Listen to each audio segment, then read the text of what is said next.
Chapter 541. The list of rankings on the ceiling shifts around.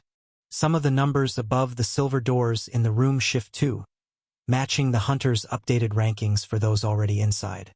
Many applicants move up and down 1 or 2 slots as they've managed to squeeze in a few points past their fellow applicants. I see Natalie's score actually get worse, moving from 17 to 19, while Dane's moves from 18 to 16, and Marcy shoots up the rankings all the way from 19 to 13. Ember moves up in the rankings 1 slot too, hitting 9. My grin grows as I see myself move all the way up to position number 5. The first 4 slots are still filled by Apex region elites, Trax and Callum taking first and second. It seems that portion of the written test where niche association hierarchy knowledge is still holding me back a little, but my in-depth explanations of scenarios and training tactics were enough for the experienced proctors to see that a majority of my answers were correct where the machine didn't. I call out across the room while taking a step back into the rejuvenation room. What was that about me not being in the top 12? Huh? Looks like it was just a system error. My laugh echoes through the room as the perfect 1 to 6 rankings of the elites are broken up by a rogue no-name bedrock hunter. While the silver door begins to slide shut, Trax's angry yell echoes back. This is another trick.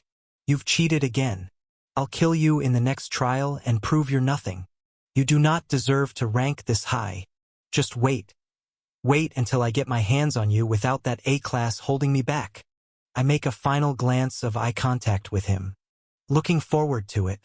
The door clicks shut, and a wave of hot, soothing mana rushes into me from the floor and through all of the walls. It's at least 10 times as strong as the Golden Lounge in the pre-trials. It is very impressive and would certainly speed up natural healing to a significant degree. However, based on some of the injuries I saw on the other applicants, they're going to need a bit more than just a mana bath to bring them back to 100%. I take a stroll of the small 10m by 10m room to find a bed, a large desk and chair, food, potions, and a complete wall of armor, pendants, weapons, and all kinds of unique-looking high C and low B-grade gear. A message above the items in glowing holographic text reads out that I should help myself to whatever I desire. On the ceiling of the room, a 16-hour timer ticks down and the live ranking still sits there without moving. After a quick scan of the items on the wall, I confirm there is still nothing worth taking. I walk over to the desk and comfortable-looking chair, then sit down and take a deep breath of the fresh mana flooding through my veins. A few hours pass as I fall into a peaceful trance-like state while absorbing just enough mana to not be abnormal. Then, my concentration is disrupted by a light dinging sound and a new text screen on the ceiling. A personal healer will arrive shortly. Any additional injuries will be rejuvenated now. Seconds later, the silver door at the back of the room opens and I turn in its direction to find a level 994 woman with silky blonde hair that waves in the air below her waist. She has the same legendary grade soft heal skill as both Natalie and that tank healer from earlier. However, this woman has the mana control of a hunter that has far surpassed the double ranked up status. It's surprising she hasn't hit level 1000 yet given the mana radiating off of her. But I have a few guesses as to why when the golden collar around her neck enters my field of vision. Her eyes are a dull blue. It looks like there is no life behind them. However, she still smiles and keeps her body language graceful as she walks over and speaks in a steady tone. Please show me where any lasting fatigue or injuries may be after your trials. I will make sure you are able to fight at full capacity before the next stage. I stare forward for a moment, still looking her up and down as she comes to a halt in the middle of the room, staring back at me with a lifeless gaze. I shake my head. No thanks. I feel fine already. She doesn't move, still staring forward, and replies in the same tone. I insist. You may have injuries you're not aware of, Mr. Anderson. I stand up from my desk and look back at her. I said no thank you. I've already fully recovered. There are applicants that need your heals much more than me. She nods. They have already been assisted. You're next in line for a full heal. Please allow me to do my job. I need to make sure you're in your top fighting condition, that is all. I reply back with lightning flickering in my eyes. I don't know what your deal is, but I don't want whatever treatment you're offering to give. If you lay a finger on me, I'll be less ready for the next trial than if I'm left to my own natural healing. Surprisingly, she nods and takes a step back. That is a satisfactory response. I find no visible injuries and your mana control base appears to be stable. As she turns to leave through the door, she mumbles to herself. You Bedrock applicants sure are difficult this year. The silver door clicks shut and the messages disappear to leave me in a blank room again with only the timer and rankings. Her odd behavior is one thing, but it leaves my mind as the fact that she left without much of an overreaction means she most likely wasn't trying to do anything devious. The thing that interests me most as more hours pass in the rejuvenation room is that woman's skill. This tale has been unlawfully lifted from Royal Road. If you spot it on Amazon, please report it. Trax's words about the Apex Region's director and his obsession with healers stick in the back of my mind as I try to piece together this puzzle. I've come across other healers in my travels through cities when I do broad scans. While this soft heal skill is far more efficient than the surface heal, HP heal, self-heal, and various other lesser healing abilities I found, it's not like it's a unique or overpowered skill like the restore skill Abby has. Whatever the director is looking for here, it's either way over my head and has something to do with this soft heal skill that I can't understand, or a far more likely option, the director is looking in a totally wrong direction. Whatever it is, my only hunch on the matter is thousands of kilometers away underground cultivating chi beneath Valor City. Overthinking this matter any further won't be of use until I can figure out why the director is looking for a healer and what the exact ability is he's looking for. Until then, I will focus on getting close enough to the higher-ups to actually have the ability to find this information myself. More hours pass, and eventually the timer on the ceiling hits the 1 hour remaining mark. While I'm sure most people slept during this time, I sit in silence and wait. There's another soft ding that breaks my concentration, but this time the text on the ceiling is rather open-ended. Prepare to fight. You have 1 hour before the matches begin. It flashes a few times, then I feel the entire room move, along with the mechanical moving parts making it seem like the entire room is gliding on a long rail and constantly switching tracks. The ceiling text disappears, then a large video screen of Rodrigo standing in the center of the circular white room we left 15 hours earlier appears. However, as it pans up, it's now clear that the ceiling of the room is gone. It's been replaced by a large blue transparent dome. There are a few hundred seats surrounding the entire room outside the dome. The audience seating is split into 8 sections and I see a large throne sitting in the center of each section. There are a few people that I recognize. Sitting in one golden seat with about a dozen C and B-class hunters surrounding it is Brutus, the Vice Region's director. A bright light is showing on him in his association armor and shimmering rings. Next to him, less than 20 meters away, is another throne made of glossy black rock. Director Malak, the director of the Bedrock region, sits there with a few of his B-class guards and quite a few C-class hunters. Across the ring in the curved seating, I even see the green-eyed woman with earth magic from the Talton region. She sits in a stone throne but has not brought a single guard or hunter with her. The section of the audience around her is empty. My vision tracks over to an old man with gray hair on a silver throne. He has a strong build and noble stature with similar strength and armor to Brutus. He has over 20 guards around him, and I assume that this is the director of the Viridian region. Beside this, about 25 meters away, there is another region. There is a figure in black robes with 6 guards around him in masks and matching dark outfits. I can't see any of their faces, but I assume this is the Phantom region. Lastly, on the far edge of the ring there are 2 more regions. One director is a young woman who hovers in the air above a white throne with wind magic, while the regional throne beside them is less than 10 meters away. It is led by a young man flickering with fire. Each of them has about 10 C-grade guards around them. These are the Silka and Raya regions. From the way they're positioned so close together in the seating, it seems like they're one. However, there is a clear distinction between their clothing, and there are 2 thrones. I cannot definitively tell which region is which.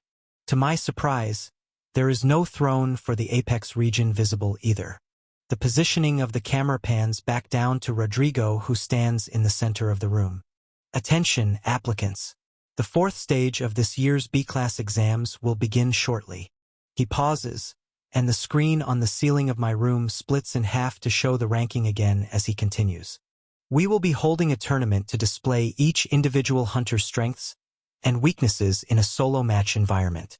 The ranking boards with all the individual hunters' names start to move around and form groups of 2. Their faces show up next to their number in a long line.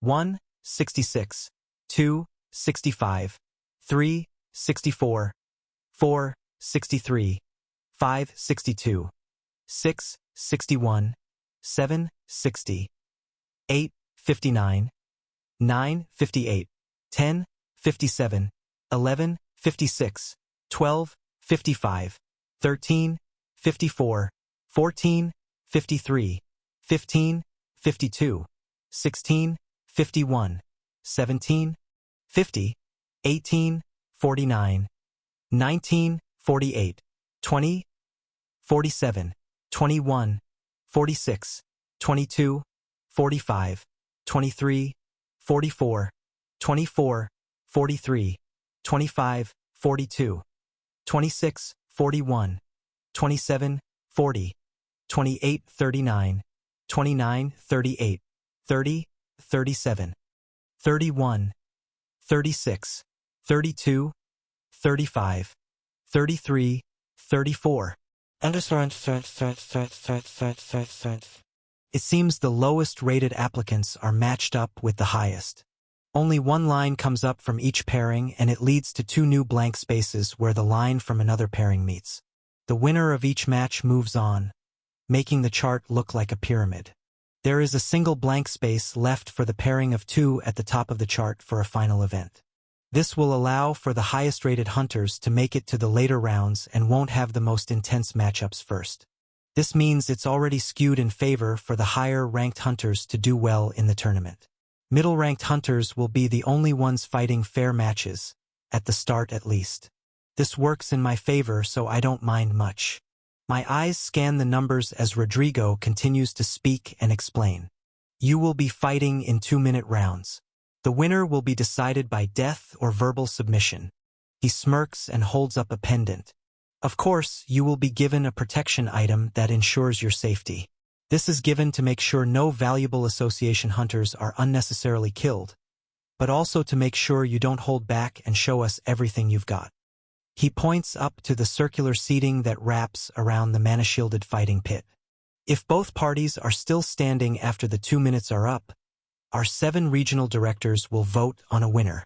The camera pans up even further to show a solid black box with no doors or windows floating in the sky above the dome. And of course, our very own Apex region is overseeing the event itself. The video view pans back down to Rodrigo and he continues. Every round you continue to fight will affect the live ranking on your wristband. If you win a match against an opponent of a higher ranking than your own, this will allow you to rise in the ranks. However, if you defeat an opponent at a far lower rank than your own, it won't affect your own ranking at all. He pauses and smiles. With that being said, all of the rankings are weighted. So, the stronger the opponent you manage to defeat, the more it will affect both of your scores following the match. He nods and waits in silence again before continuing. This 4th stage may be the final step in this year's B-class exams for some of you, as only the top 20 will be moving on to the final stage of the exams. He steps forward and places a hand in the air. However, if you fail to reach this goal, your journey in the hunter world does not end here today. This is an opportunity for all of you to grow and make connections with all of the great regions, not just the ones you came to represent. Every regional director here will be watching you perform. If your abilities and style suit their needs, they may send private contracts to whoever catches their eye, as long as Apex region deals are not already in place with the applicant in question. The video zooms out again to get the regional directors in shot again. With that being said, the prize for today's tournament, for those who believe they have a shot at winning it all, will be awarded a B-class license no matter their results during the 5th stage. And in addition to this, a guaranteed lifetime contract with any region you desire. This includes a seat on the board of contracted Apex B-class hunters, and extends to every region here tonight. My gaze tightens at this statement, as this prize seems like it's meant for the Apex elites to win no matter what and receive their B-class ID anyway, but it is still great incentive for other regions to give it their all. Rodrigo smiles and the split screen shifts to show the first matchup in the tournament event with a large timer counting down the minutes. Applicants, make sure to stock up on all of the gear you have available to you in your rejuvenation rooms. Any magic items you've brought with you today are fair play. These matches will be simulating real-life or death situations. Your opponents may not always be monsters with solved ways of defeating them. You will have to know how to react to situations well within the unknown too. A small circle in the floor of the room pops out and a silver pendant on a black string comes out with it. Please, place on your respawn items and prepare for the tournament to begin. Once it is your turn to fight, your door will open. I take the small silver necklace and appraise it to find Rodrigo's silver amulet as its name. It is very similar to the item that was used during the C-class exams, imbued with the A-class hunter's respawn skill. I know it works, I've seen it in action before. When the hunter wearing the item hits a low enough HP threshold, they will be sent back to a set location away from danger and with restored health. However, I know the previous version of this item had its faults. They may have fixed it for a large event like this one, but I'm definitely not going to trust my life to a magic item not made by myself or tested very carefully. I'm only wearing it for show. I place the necklace on and the visual of Rodrigo disappears, leaving only the tournament chart of future matches on the ceiling screen and a timer ticking down the remaining minutes before the first match. Chapter 542. Once the timer reaches 5 minutes remaining, I begin to feel the room around me shift and rotate. The ceiling lights up green with a new message telling all applicants to move to the front half of their rooms and equip all items necessary to fight. I do as it says, and a wall comes out of the floor, cutting the room in half and leaving me staring at the silver door. Soon after, the mana shielding around the front half of the room falls away, revealing heavy-duty glass imbued with the same blue mana as the shielding that makes up the dome. Even the silver door fades away into a semi-transparent material. As I look around, the walls of the fight area are all made of the same see-through substance.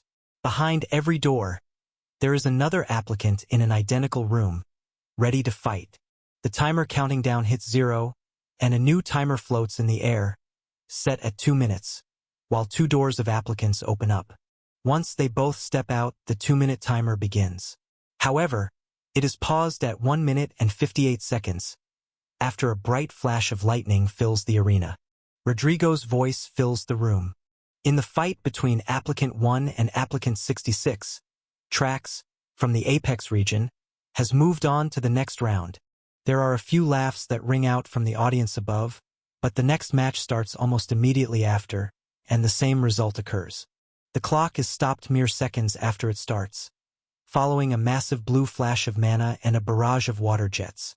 In the fight between Applicant 2 and Applicant 65, Callum, from the Apex region, has moved on to the next round. The following 2 rounds are the same as a fire and wind user from the Apex region both demolish their opponents in seconds. Then my turn comes, and the transparent mana shield door opens up to put me in the fight ring with Applicant 62. He's sweating all over and holding a long silver sword along with armor that I'm positive came from the resting room rack that we were both just offered items from. He's level 516, and on his wristband, I see he's from the Raya region. I let out a sigh and pull my daggers from my waist, sending a single crescent of lightning magic his way faster than he can see.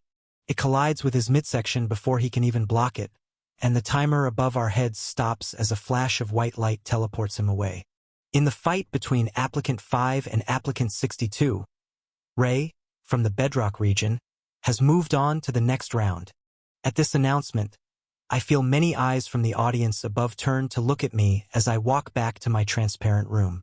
Director Malak is smiling wide and clapping for my victory while the Vice and Viridian directors both look at each other, then stare at my back until I'm in my room again. The tension clears once the next match begins. It's over very quickly just like the others. Takes no time at all to make it to Ember's match. In the fight between Applicant 9 and Applicant 58, Emery, from the Bedrock region, has moved on to the next round. The same reaction takes place when he wins his match in a single punch of hot fire. While these matchups are very unfair, placing the strongest against the weakest to start, this blue barrier still allows for hunters outside the ring to feel the power of mana being used inside. Although they aren't full fights, every match right now is giving both the regional directors and all the other fighters in the tournament a taste of what they can do. The only notable matches I see next are the two vice-region fighters ranked 10 and 11. They too quickly dispatch their enemies. A few more matches go by until Marcy wins hers too without any issue. At slot 13, she faces one of the remaining Bedrock applicants at rank 54 and finishes the match with a single strike of her spear. Dane at 16 defeats 51 with ease, but the two have an actual exchange of blows. The match takes over 20 seconds to complete. He's up against one of the members from the Phantom region. Using an extreme speed skill along with advanced wind magic and many speed and perception boosting items, the applicant dressed in black robes is quite the tough adversary. Reading on this site, this novel is published elsewhere. Support the author by seeking out the original. The two of them fly around the dome and send wind slashes at each other. But Dane's extreme grade skill along with slightly higher mana control allows him to win the battle by pure strength. His wind blades shatter the Phantom region applicant's blades every time they collide, and eventually, he lands a few clean shots that bring him the victory. Even so, as he walks back to his room, he is breathing quite heavily. There's a single region clapping for him as Rodrigo announces him as the victor. It is the young woman that sits on the white throne. Before, I couldn't tell if she was the director of the Raya region or Silka, but if she's rooting Dane on, then my guess is this woman is the director of the Silka region. As I observe her much closer, her eyes, hair color, and facial features share traits with Dane, but it must be a coincidence. Before I think of this too much, the next match begins, and applicant 17 defeats 50, another applicant from the Phantom region in a match that also takes more than just a single blow. Their brawl goes similarly, with 17 just scraping out a victory because of a difference in mana control and element strength. The next match is 18 versus 49, and the outcome that takes place is not what I expected. Applicant 49 is from the Phantom region, just like the last two fighters. However, he doesn't have an elemental skill. When I look at his status, all I see is one called Shadow Step, and it's legendary grade. When the match begins, he lunges forward with a black sword in hand, then disappears right before 18 lands his attack. The Ice Mage in the ring is a strong fighter from the Viridian region that carries large white ice-imbued axes. If the man in black robes was hit with the attack that was hurtling toward him, he would have been killed on the spot. However, he's nowhere to be found. The audience goes silent for a moment, and the Ice Mage looks around the ring, waiting for the announcer to call out his name as the winner. It looks as if this fighter was teleported away. Possibly the teleportation magic was just not present or masked by his black robes. Many theories are thought of, but when he reappears behind the Ice Mage and shoves his black sword through the hunter's back, thrusting upward to eliminate him on the spot in a flash of white light, the audience realizes what has happened. He puts his sword back in its sheath and bows, then walks back to his room as Rodrigo announces him as the winner of this match. No one claps, not even his own regional director. Although I do see him give a subtle nod of approval. The room is eerily silent until the next match begins. Natalie walks into the white arena in new armor from the preparation room, along with 2 silver daggers in her hands. Number 48, her opponent, is another applicant from the Phantom region. All 4 of them are right next to each other in ranks. Given their abilities so far, it seems like they did very poorly on the written exam, decent on the physical, and all shared the same score for the simulation trials as they are clumped together here. However, their fighting capabilities are far higher than their base rank shows. Natalie is the opposite. Her knowledge in the written exams and contribution as a healer during the simulation trials is what brought her rank up so far. The worried expression on her face shows that she is thinking exactly the same thing. In a battle of pure strength and mana control, she has no chance of winning and moving on. After the verbal disagreement she had with Trax before this tournament even started, her losing a match like this will only add fuel to the fire. I do a quick scan of both of them as they face each other in the ring. The Phantom region applicant has mana control higher than Nat's, and even an advanced earth element skill that will make for even more of a tactical advantage.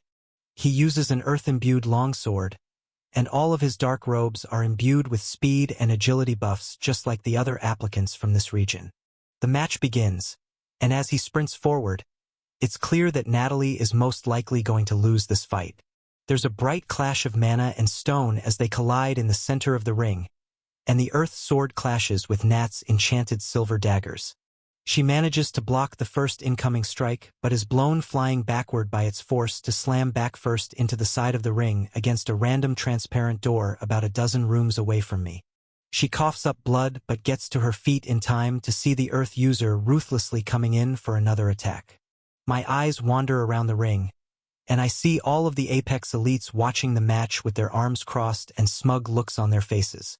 Their internal affairs have nothing to do with me, and as much as I want to see Nat win and rub it in their faces, I whisper to myself and try to think about the situation harder. Does it really matter if she wins or loses? In the same instance, Nat is hit with another heavy slash from the earth user. Only one of her daggers manages to land a clean block, allowing his sword to slide by and rip a gash through her side. Blood stains the white floor as she jumps away to dodge his second incoming strike in the same motion. Her eyes are still sharp and her breathing is heavy. Nat grips a dagger with one hand while dropping the other and using her now free palm to heal up her side to make sure at least the bleeding slows before anything else. She could surrender at any time, but is still looking for a way to fight back. The muffled yell of Trax comes from behind his transparent door as the direction Nat managed to flee from her attacker is right in front of his room. You'll lose. Ha! You'll lose to a lesser region. And you'll drop below ranking 20. Once I win this tournament and get a place on the Apex's B-class board, I'll make sure you never get your license no matter how many times you reapply. As he taunts her, another earth magic-filled slash comes toward her, and with only one dagger to block, she's hit again in the side and her previous wound opens up while another is created. Trax laughs and yells out as she flees again. And after today's showing, the Viridian region will never take you back either. This is what you get for betraying the Apex elites. She grits her teeth and tries to heal up both of the wide-open wounds in her stomach with one hand. But it isn't enough. Nat has to use both hands to stop the bleeding before it's too late and is completely unarmed for the attack that flies at her next. Even now, she stares the sword covered in earth magic down without fear, but I'm certain this hit will end the match. Even if her stare looks like it's full of resolve, there's nothing she can do, and she knows it. After thinking about Trax's words for a moment, and considering the prize of this tournament, a plan begins to formulate in my head. It includes securing a future trade partnership with the Viridian region, and at the same time will bring me one step closer to figuring out what really goes on within the higher-ups of the Apex region. To follow it out, Natalie can't lose this fight, so I make the decision to open my telepathy link from across the ring and send her a message.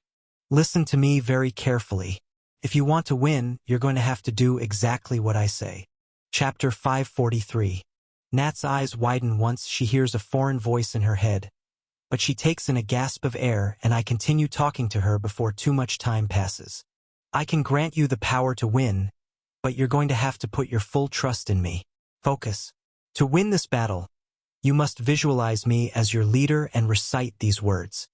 Nat grits her teeth, conceptualizing the situation in slow motion, nodding while I tell her what to say. The words that travel through our link are words I didn't imagine I'd be saying during my time in the Apex region. But when an opportunity like this makes itself known, I can either take the risk or lose the chance. Her eyes widen more as she hears the order I've given, then replies through our link while she gets stabbed through the gut by an earth-imbued sword. Whoever you are, if this is true, I would do anything to win. I swear my loyalty to you, the Flame Emperor. Grant me power. Please help me. Blood gushes out from her mouth as she attempts to heal her wounds and get away from the attacker. Nat's eyes are filled with fear as her health drops dangerously close to the respawn trigger threshold. Trax's laugh echoes through the arena as the floor becomes stained red with blood. Nat mana steps toward my transparent door as the earth user from the Phantom region follows her while charging up a final strike to kill. I speak through the link again. Out loud. Yell it out for all to hear. Give me your trust and you'll make it home to the Viridian region. I promise you that. She coughs up blood to clear her throat, then does as I wish, yelling out for the whole arena to hear with tears in her eyes. Flame Emperor, I swear my loyalty to you. Grant me power, the power to win. While this isn't what it would take to actually create a link of loyalty, a simple verbal acknowledgement or even a strong bond of trust is usually enough to make the connection. I need something more for Nat's link to trigger in such a short amount of time. A much more simple display could have been done, even her whispering under her breath, but I want all attention to be on her once the link is created. The more flashy and dramatic the better. As a notification rings and our link of loyalty forms, my eyes sparkle with excitement. I take a deep breath and begin mentally activating portions of my Rising Emperor's Domains interface to grant her 5% of all my base stats, 1% of my mana control, and the ability to now use extreme fire summoning. A full 10% of everything isn't necessary. The mana control I've shared is already overkill. The fire magic touch isn't needed either, but if eyebrows are already being raised, I might as well give them something to look at. The arena goes silent as Natalie's echoing yells cease, and the only thing remaining is the earth blade aimed straight for her heart. It collides with the silver lightweight armor chest plate she took from the resting room and melts through the metal like butter. However, at the same time, she feels a warm surge of intense energy fill her body. Billions of MP worth of mana control energy enter her bloodstream, and her proficiency with shielding increases by over 1000% in a matter of milliseconds. Her baseline stats all raise a noticeable amount and are multiplied by the full set of gear she has on. Royal Road is the home of this novel. Visit there to read the original and support the author. Nat's perception of the entire arena changes. With this added level of mana control coursing through her, she mana steps out of the way before the tip of the blade can touch her skin. She can feel each individual mana particle floating through the ring. Her breaths in and out feel deeper, and she can instinctually formulate entire battle strategies before she even breathes in again. The white-haired healer places both her hands on her stomach, healing all of her injuries on the surface while turning her gaze to see one of her daggers on the blood-stained ground, less than 10 meters away. Her steps feel both light and filled with new limitless power. Before the earth magic user can even turn to attack again, she's already picked up her knife and turned in the air to make a counterattack. Mid-air, while pushing the blade in her grasp forward at her attacker's head, fire begins to flicker in her eyes. Every mana step she takes forward begins to pulse red and grow in brightness. By the time the silver blade in her hand makes contact with the Phantom Region applicant's forehead, her steps are flickering with flames, and the blade she carries erupts into a massive dark red ball of fire. As she follows through and slashes downward, the white transportation magic of the item around the man's neck activates, and he disappears from the ring. At the same instant I see him disappear, I deactivate my buff and take all of the stat enhancements and shared skills away from Natalie, and she falls to the floor panting as the mana-imbued flames in the air dissipate to leave the healer lying in a pile of her own blood in the center of the ring. No applicants say a word. Everyone stares at the scene in the arena with disbelief. Even the regional leaders are surprised to see what happened. The Vice and Viridian region directors both stand up from their thrones to step forward and get a closer look into the ring. After over 10 full seconds of silence pass, whispers begin to build up. Not only between the applicants surrounding the ring, but also the directors and their guests. No one understands what they just witnessed. Even as Rodrigo announces Natalie as the winner, I can hear in his tone that he too has no clue how this match turned around so quickly for such an explosive victory. Nat manages to get up off the floor and heal herself enough to walk slowly back to her room. The most entertaining expression in the arena is Trax's face, baffled by this display, with his mouth wide open. Rodrigo senses the tension and speaks up before announcing the next event. Today is a trial to show off our abilities. Remember, applicants, there are no rules to this tournament. You may use whatever powers are at your disposal. Magic amplifiers, cursed items, and especially hidden abilities like the one shown here in the last round. Anything goes. Remember, you are fighting for your future. Only 12 of you will become B-class hunters this year. Give it everything you have. While he does this, the arena is cleaned by a pair of Apex region workers.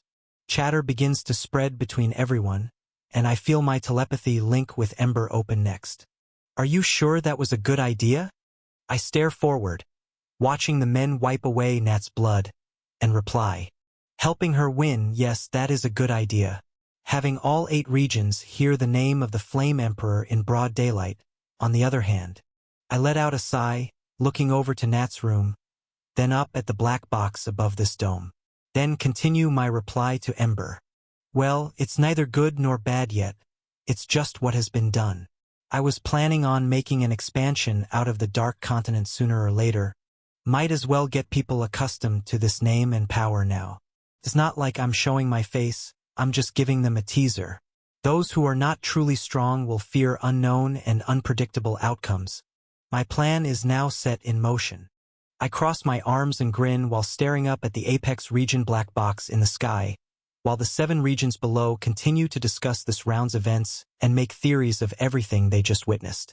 The leaderboards have information on each hunter's skills. Natalie says nothing about possessing any fire abilities, and this is what makes her prayer to summon this power all the more mystifying. While Rodrigo announces the next match, chatter dies down, and I share my mythic grade self-regeneration skill with Natalie next. It has passive properties to heal fatigue and minor injuries even if the user is not consciously using it.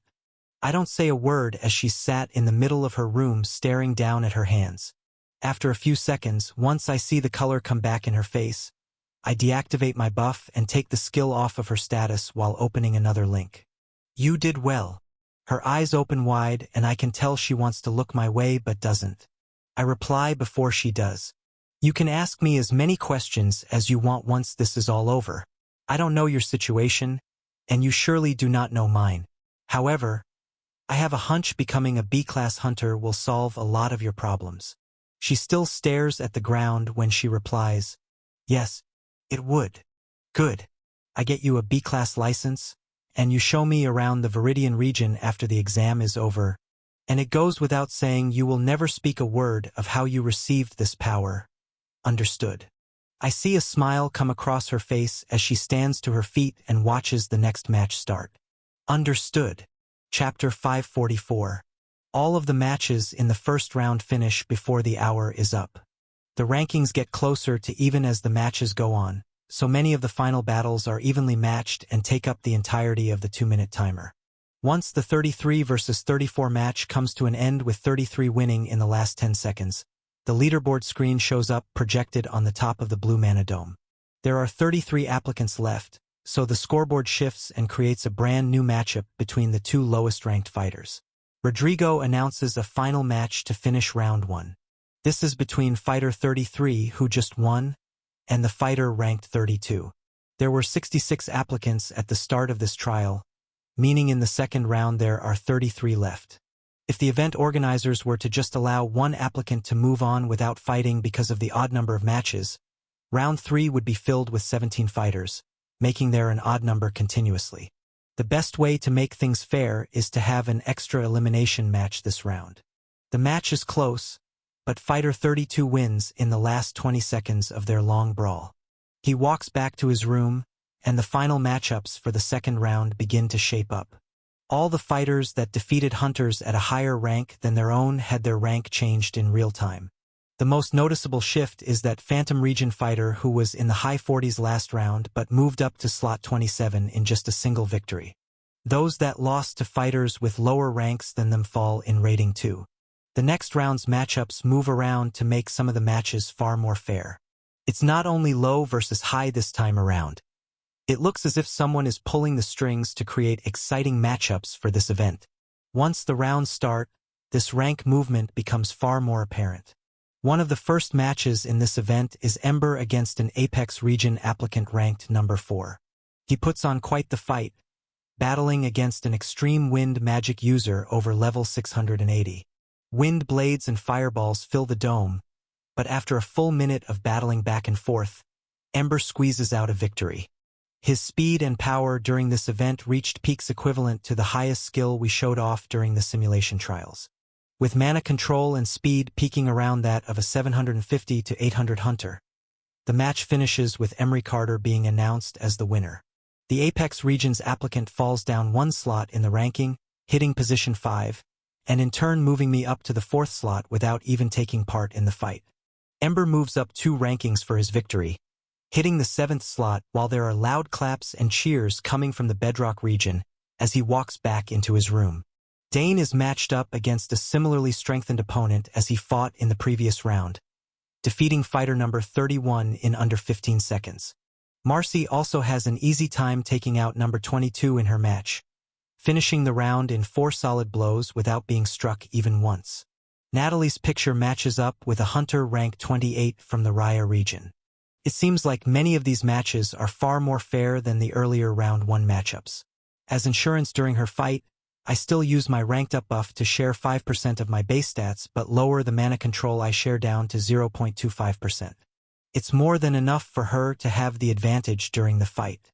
While many hunters present are waiting to see her fiery display like last round, I decide not to give her this skill and let the audience believe this is her natural state. She keeps the round going for over a full minute before finally ending it in a flash of white light.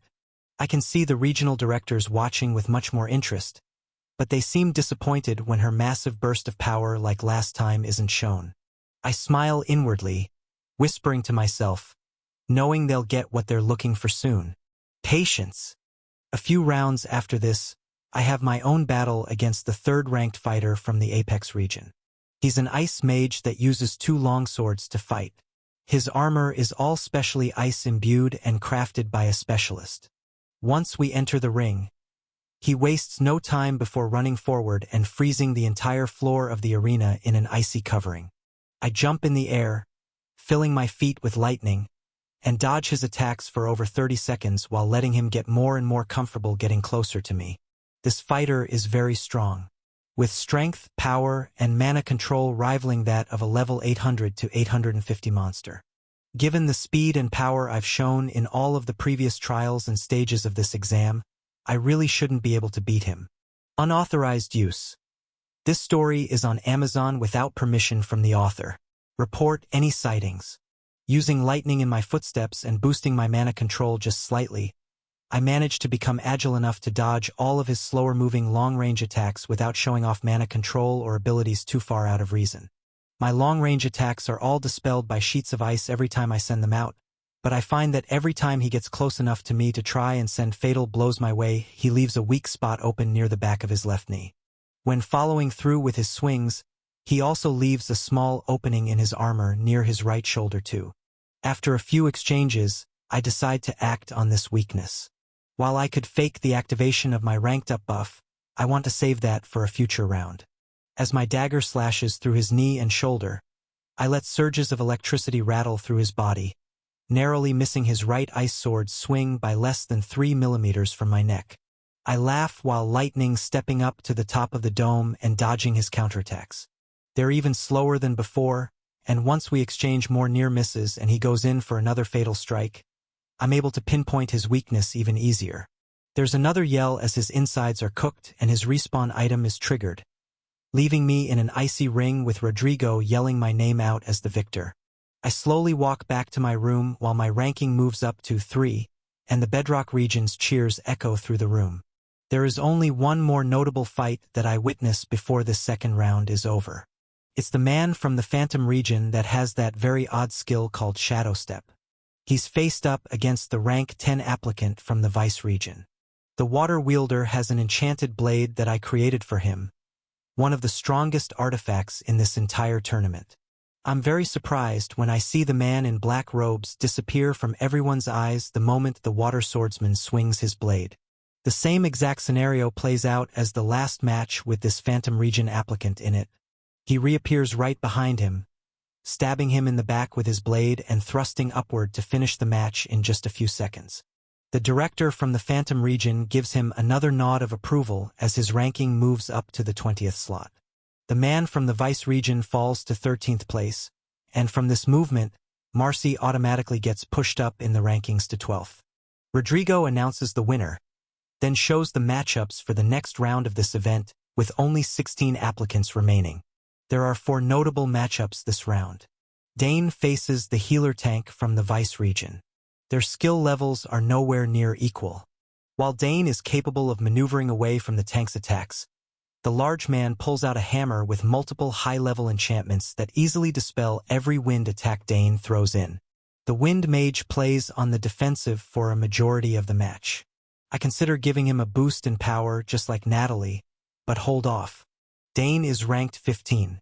Even if he loses this match, there's no way he could fall below the 20th rank no matter how many more matches pass. As a matter of fact, all 16 applicants left now are in the top 20. No wins or losses will push anyone out of the exams. Everyone is just fighting now for a chance at winning first place in the tournament. I allow the match to go on as intended. In the final 15 seconds, Dane gets desperate and uses his ranked up buff, manifesting a massive wind blade, but at the same time, the tank activates his own ranked up buff too and creates a white glowing shield around himself that deflects the attack. Seconds before the timer hits 0, the tank jumps in the air for the first time and lands a single deadly attack with immense speed that wasn't shown previously. Before, he was just playing defense. This attack makes direct contact with Dane's chest and he's eliminated in a flash of white light instantly. After this match, surprisingly, both the Raya and Silka regions directors stand up to give an applause of respect to Dane for making it this far. Marcy has a very tough match too.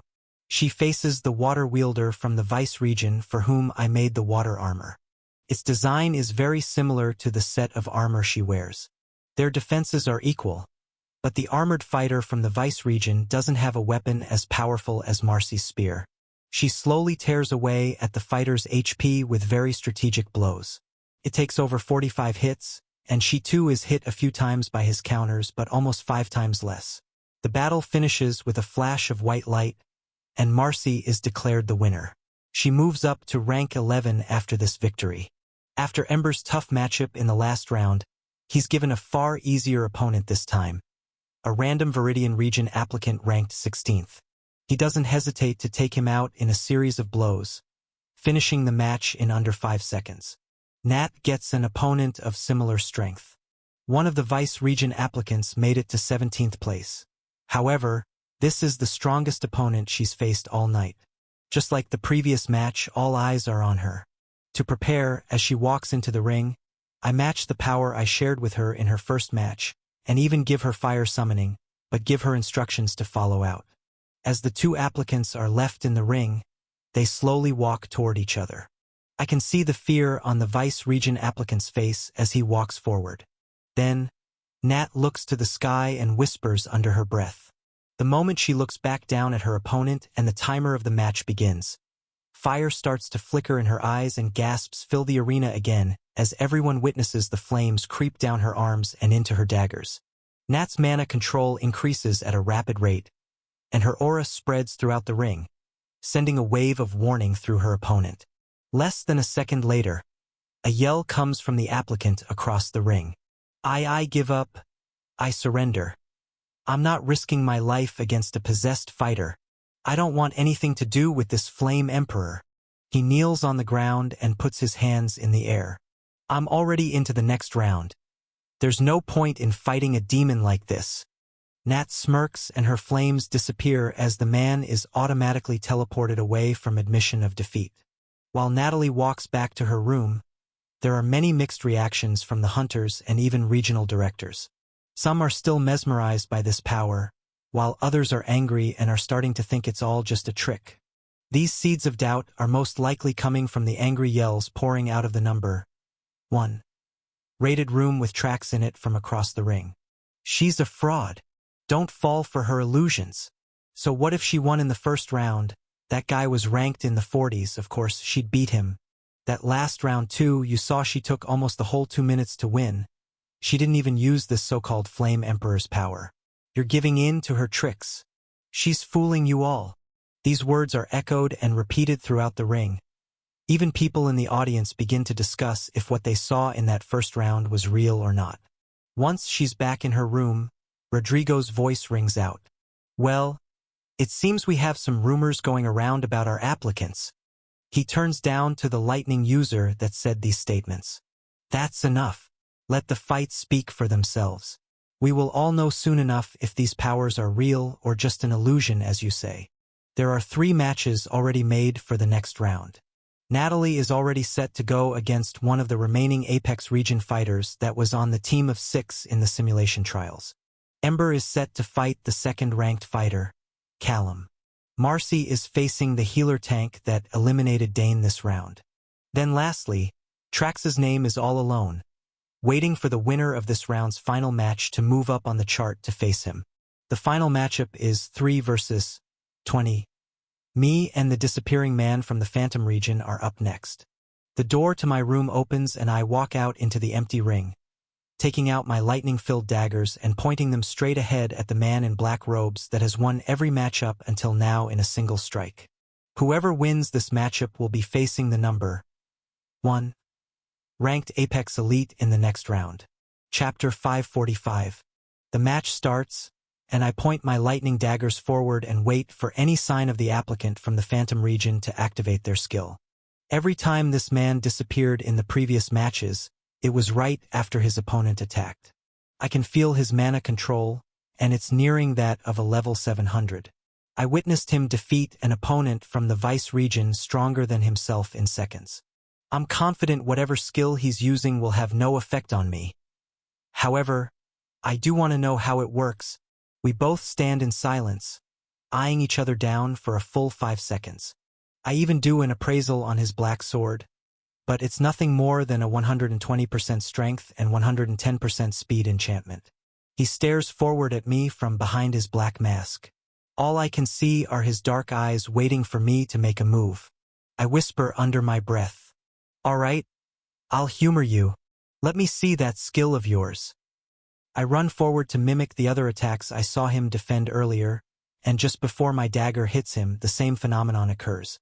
He disappears from my vision, and less than 1/10 of a second later, appears right behind my back with his sword pushing forward to kill. If I were to only use the perception of the hunter Ray Anderson, I'd be killed by this attack in an instant. I didn't even see him move. This is because he didn't move around me at all. Upon activation of his skill, this hunter really disappeared.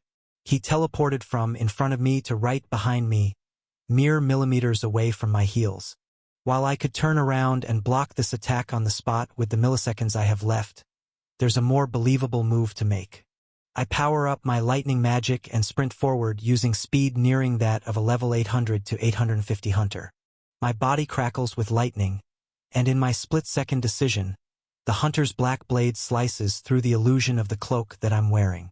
The crowd of remaining applicants, and some of the guests from the 7 regions, begin to chatter amongst themselves as I narrowly miss this attack and turn toward the black swordsman again. I grin and point my daggers at him. Neat trick, but I think I'm a little too quick for you. In all honesty, I think it is a useful ability. The only downside of it is that my reaction time is far faster than any average elite hunter. Even if he were to use that skill on a hunter with the mana control and speed I just showed, it's doubtful they could have reacted in time. That is, unless they were double ranked up or have some speed-based ranked up buff. I hear a grunt come from the man, as he is probably thinking the same thing. It's far more clear how he defeated those earlier applicants with such ease now. I take a step forward and get ready for our second exchange. This time, I send long-range lightning crescents his way, not wanting to do the same thing twice. Every time the yellow static attacks get close, the man disappears and reappears about a meter away, narrowly missing getting sliced in two. After I send out about half a dozen crescents and watch him dodge them all, I figure out how his skill works. The only thing left behind every time he disappears is the dark absence of light beneath his feet. It seems as though he can completely vanish and shift his feet positioning anywhere along his shadow. My eyes track this phenomenon while I continue to throw lightning at him. I even allow him to get closer to me and throw a close-range attack toward him too. Once my dagger and body are close enough to him, and our shadows from the large light source above meet, he's able to disappear and reappear behind me just like he did in our first exchange. If you come across this story on Amazon, it's taken without permission from the author. Report it. I charge my body with lightning magic and make a dash forward to dodge his blade again, then let out a sigh. As much as I really want the skill, right here and now isn't the place to take it. There are almost 100 pairs of high-ranking eyes all over me, and the only way for me to take his skill without actually killing him on the spot involves using soul energy, and is quite a flashy technique that I can't use without completely blowing my cover. So, instead, the moment I get far enough away, I let out the most violent display of lightning magic I've shown in this entire event. It isn't meant as a pure offensive attack. I use it to cast an even light source all throughout the ring. Then, at the same time, I send a barrage of lightning crescents from my daggers just like I did before when I was testing out his skill. Without anywhere to run, he realizes that I've discovered his weakness. I see a dark black mist start to seep from his body, most likely the activation of his ranked-up buff, but 6 crescents of mana-imbued lightning magic make contact with him from every direction before I get to see what he'll do.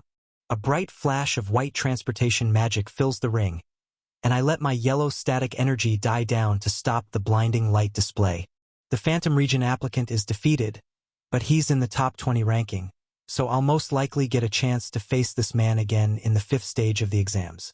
Rodrigo announces my victory while I slowly walk back to my room, slotting me in the next round of this event to fight the strongest fighter here. That's right. The winner is Ray from the Bedrock region. That means he will be fighting our number 1 ranked fighter next round. 2 lightning users will be facing off next. I, for one, have never seen 2 people that share this skill ever fight it out, so I'm sure it will be an exciting match. He smiles as I walk back into my transparent holding room and continues to speak. But first, let's get to the other matches in this upcoming round. 2 fighters from the Apex region will be facing off. Reynard, the Earth Mage, versus Natalie, the healer with newfound power granted to her by a mysterious Flame Emperor. Please, enter the ring. The final member of the 6-man squad in the simulation trials enters the ring. He's shaved bald and doesn't talk much.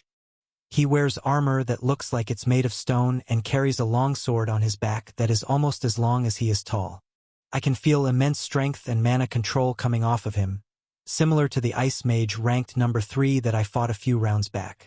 Knowing this, I grant Nat 10% of my base stats and 2% of my mana control, along with the extreme fire magic for show. As she walks into the ring to face the huge earth magic wielder in her midst, the rush of power from my buff flows into her, and her timid expression turns to one of determination and confidence. She grips both of her daggers and yells for the arena to hear the message I whisper in her ear. Those who doubt the Flame Emperor's power will not be saved. For what you see now is a mere spark.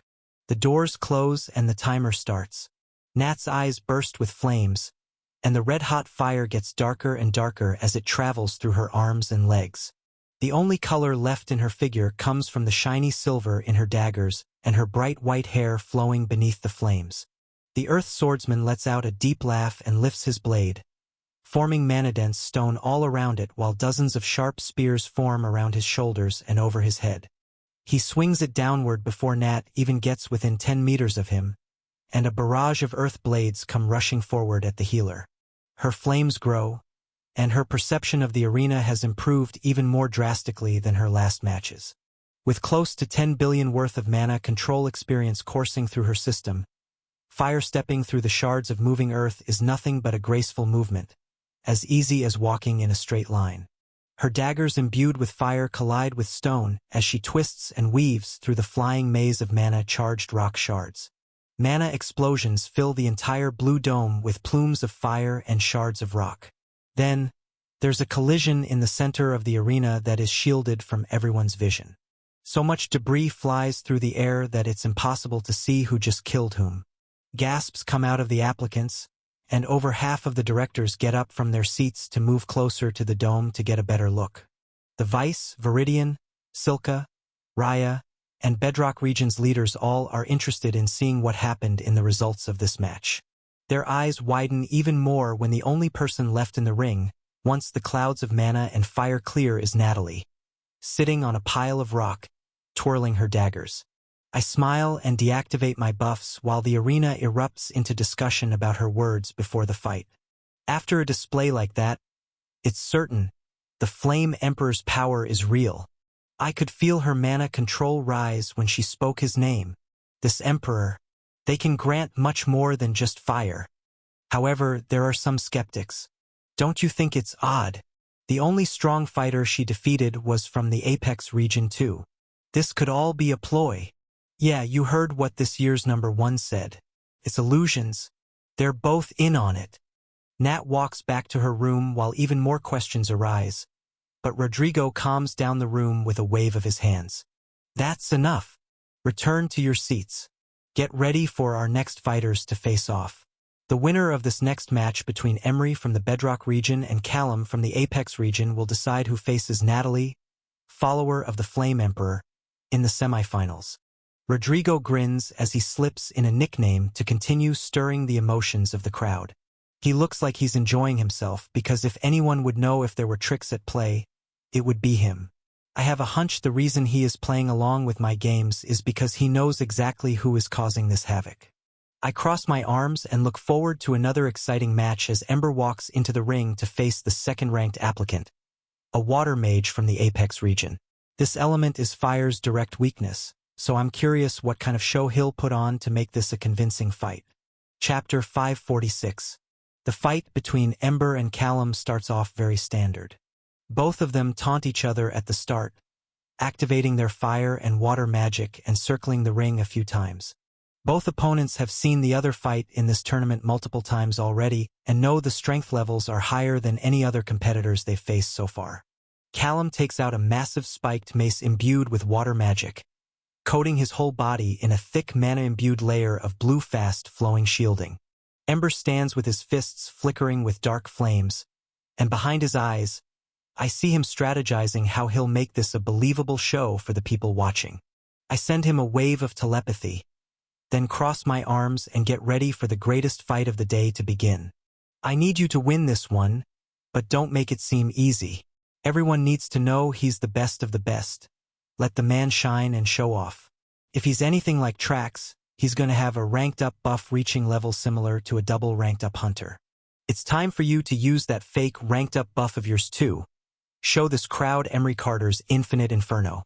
A grin grows across Ember's face and a burst of dark flames cover his whole body as a reply to my words. At the same time, Callum runs forward and swings his mace to create a wave of dense water magic launched at Ember. Behind it, the water wielder summons dozens of jets of dense water magic to curve around the central attack to make sure he can't dodge in any direction. The closer the water gets, the hotter Ember's flames begin to grow. His whole body burns bright, and I feel his mana control and fire output rise near the levels of a double ranked-up hunter. The heat in the ring rises dramatically, and as the wall of water collides with Ember, it begins to evaporate into the air. He jumps upward and punches through every water jet sent his way while moving closer and closer to Callum with every fire step.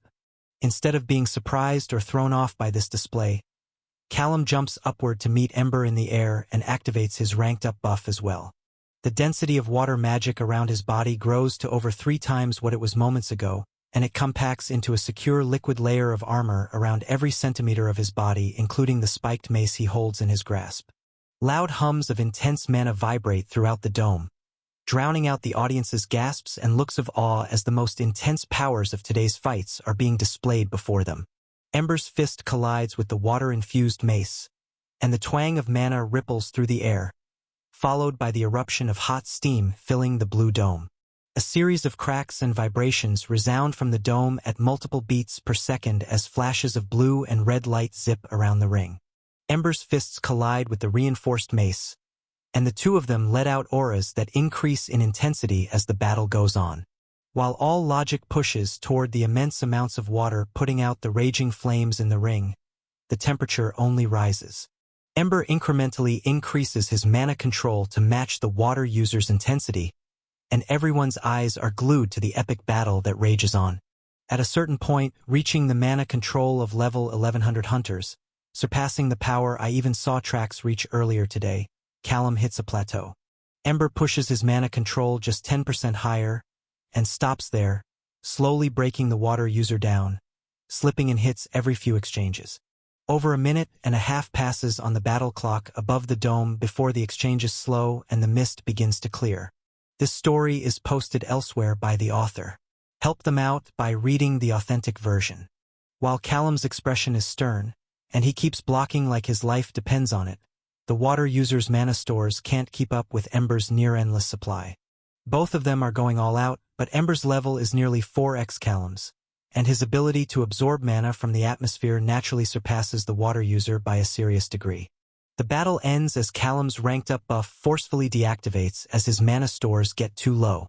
Ember sends him away in a fiery punch that triggers the teleportation magic, proving that both opponents have immense strength, but stamina is what decided the end of this battle. After some matches, there are stares of bad blood, but this one feels very different. All directors from the 7 regions surrounding the ring clap out of respect at their performance while Ember walks back to his room and he's announced as the winner. Many stand up, and even the Phantom region director nods and turns to one of the guards by his sides to give them props. Ember even keeps the show going, pretending to breathe heavily while he walks back to his room and Rodrigo continues hyping up the next fight. I smile too, as I watch the live leaderboards shift. Callum drops to 3, while I hit 2 automatically. Ember jumps up to 5. The healer tank from the Apex region and Marcy approach each other in the ring, once it's been cleaned of fire residue and excess water left over from the last match. This matchup doesn't go quite as I expected or wanted it to, but without a link of loyalty attached to Marcy, there's nothing I can do about it. The two are evenly matched in strength and speed. Even their raw mana control is very similar. The only clear advantage I see at the start of the fight is the strength of Marcy's spear. It easily makes scratches and dents in the tank's hammer, and even pierces holes through his armor to land solid hits every few attacks. The only downside here is, every attack that is landed, once the tank manages to take a step back, he heals his injured area entirely like it never happened. The tank manages to land a few heavy blows to Marcy's chest plate too. It's strong enough to block the attacks, and at most it just pushes her backward from the pure force of the impact. One of these hits is what took Dane out in the previous round with this healer. Marcy manages to withstand 5 by the time there are seconds left on the timer, but she's in much worse shape than the healer. Her breathing is heavy. She's coughing up blood from the impact shockwaves, and even when both of them activated their ranked-up buffs for a 30-second all-out battle, they came out on equal footing. The tank covered its body in a dense white shielding, while Marcy's attack power and speed skyrocketed, while her mana manipulation skill created a massive pink extension to her spear. If we hadn't just witnessed the massive display of fire and water the match before, this battle would have been equally as riveting, showing spikes in mana control reaching close to that of level 900 to 950 hunters at their peaks. However, once the timer hits 0, both the warriors are left standing and the decision of this match goes to a vote from the regional directors. Marcy is eliminated from the tournament by a 6:1 vote. The Talton region's leader votes for her underling, but all of the remaining regions believe that the ability to continue healing as their opponent grows weaker gives the tank from the Apex region the advantage if this match were to go on. She's teleported away in a flash of light after this decision, and the tank walks back to his room. I agree with this assessment, but if the two of them were in a real life or death battle outside of this ring, I have a feeling things may have ended differently. I can't quite put my finger on why, but even though this is the highest amount of power I witnessed her use this entire exam period, it felt like Marcy was still holding something back. Whatever it may be, no one else noticed, and the sound of Rodrigo's voice announcing the next match rings through everyone's ears. What an exciting round. Mac will be moving on. Now, the final match to decide who will be fighting this invincible healer tank in the semifinals. The door to my room opens, and I see a door on the other side of the ring open too. Please welcome Ray, ranked number 2 from the Bedrock region, and Trax ranked number 1 from the Apex region. 2 Lightning users at the top of the leaderboards that will be battling it out. If you thought the matches before this one were intense, I believe you're in for quite the show. The doors behind both of us close, and static yellow lightning fills the ring. I hold my daggers in front of me while Trax points a long yellow sword my way. His demeanor has completely changed from before or in any of his other matches. He yells across the ring once the 2-minute timer starts. It's all because of you. I saw you at the pre-trials. That's where it all began. You're the one pulling the strings. I don't know how you managed to change your written exam scores to climb this high, and the simulation trials, you're just manipulating everyone. No more games. No more fake Flame Emperor illusions. No more cheats. Just a pure battle. You versus me. This is my day. My exams. You won't ruin this for me. I'll kill you before you even know what hits you. He runs forward, not wasting any time and activating his ranked-up buff, covering his entire body with electricity, and moving toward me with the speed of a level 1200 hunter less than 3 seconds into the match. I don't react until he's cleared over 3/4 of the distance between us. Then I sharpen my gaze and my eyes meet his.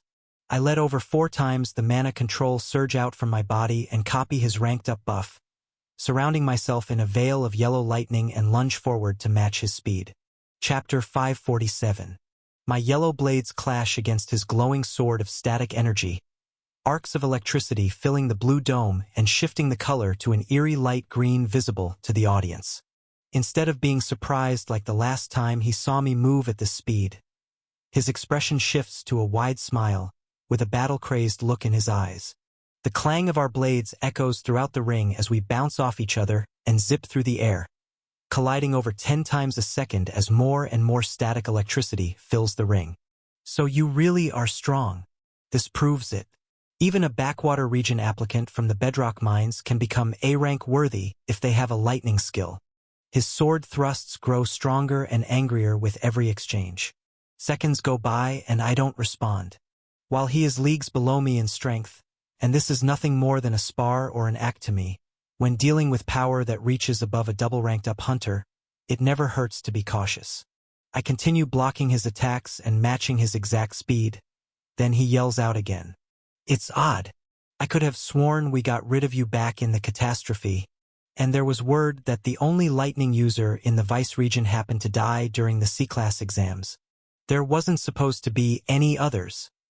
He grits his teeth and I feel genuine rage surging out through his blade this time as his static energy ripples through my daggers and vibrates through my body. At these words, as I counter, I consider what he means by this. Are lightning users really this rare? Every mention of them today has made me think so even more, and the fact that he's quoting events where the only lightning users in the 8 regions I know of have died, it only adds to the case. My expression shifts to one of wonder as I think. But this only pisses Trax off more as the battle continues. I allow him to push me back and make my movement speed about 10% slower than his, because it seems when he feels he has the upper hand, he keeps running his mouth to leak valuable information. Hey, are you listening to me? Just because you're going to lose this match doesn't mean we're going to ignore all the tricks you've been pulling to make the Apex region look bad. I told you I'm supposed to be the only lightning user in these exams. The strongest too. It doesn't even matter if you win or lose this match anyway. I have enough points ahead of you that a second place beating me wouldn't even move me down the live rankings. The Apex director's full attention will be all mine. Still, since you made my life difficult, I'm going to beat you and send you back to the Bedrock region without a B-class license once I get on the board. As we clash blades again, I decide to activate Lifesteal and Plunderer to a very low degree. It's so slight that he doesn't even notice when he slashes back again and his sword collides with my blades. You know what? All of you, your whole little group in those simulation trials. When I make it to first in this tournament and get a say on the board, you'll wish you never even thought about laying a finger on the Apex region's business. He smirks and swings his blade down hard again. I block with both my daggers and let him push me from high in the air where we collide all the way down to the shielding at the base of the ring. It looks as if he's the one doing damage, but we're making contact with our blood-bonded weapons for almost a full half-second, and in this time I drain large percentages of MP and HP away from his status masked by the violent releases of lightning magic coming off of both of us. Only a few seconds have passed in this match so far, but for those who have good enough perception to see what is happening, it is the most dangerous and exciting fight of the whole tournament. The author's content has been appropriated. Report any instances of this story on Amazon. There are only a few regional directors and their B-class subordinates who can truly see the exchanges taking place. While bright yellow light emerges from the blue dome in a green hue, it looks like a strobe light show to those who aren't powerful enough to perceive the action. One thing is for sure, The density of the mana auras seeping out from the dome reaches heights higher than anyone else today. Another full 15 seconds go by as I continue to absorb the health and mana out of Trax while he believes he's the one wearing me down. Instead of every 20 shots, I start to let him hit me every 15, then 10, then 5. But in reality, I'm making contact with him for longer and draining his life force while not showing mana control or speed outside of a believable range. Meanwhile, his words earlier repeat in my head. Of course, I don't want him to win this tournament, because giving an unstable power-hungry menace like him a seat of authority can only lead to bad things later down the line. I've promised the new allies I met in these exams that I'd help them get their hunter IDs. Allowing him to win would put that in jeopardy. However, what Trax said about a second-place applicant not having enough ranking points to push him down in the live leaderboards could be true. Some hunters didn't move at all when they were defeated by applicants 1 or 2 ranks below them. So, a new plan comes to mind of how I'll move up the leaderboards while still humiliating this arrogant hunter not only here and now but in the finals again, even if I'm not the one fighting him. My main goal in this exam is to get closer to the upper management of the association. Making it to this B-class board myself is possibly one way to do it, but hints about this final selection and training with the Apex Region's director himself is more appealing to me. It's just a hunch, but being the number 1 ranking on the live leaderboard by the end of the exams will probably give me a better shot at receiving this prize than just scoring first place in a single stage. I let out a laugh as I'm thrown to the ground again by Trax and I drain his HP and MP even further down as he taunts me with meaningless garbage of him being the chosen elite that will lead the new generation of the association. By the time another 30 seconds goes by, I'm letting him push me around the ring all he wants, landing every single hit, but his eyes widen once his ranked-up buff automatically deactivates. The immense static in the ring stops crackling, and fear comes over his face as there is over a minute left on the fight clock, but this hunter has seemingly used up all of his MP. By the pale look on his face and slower motions, it's clear I've also drained his HP to below 20%, making it dangerously close to triggering Rodrigo's respawn item.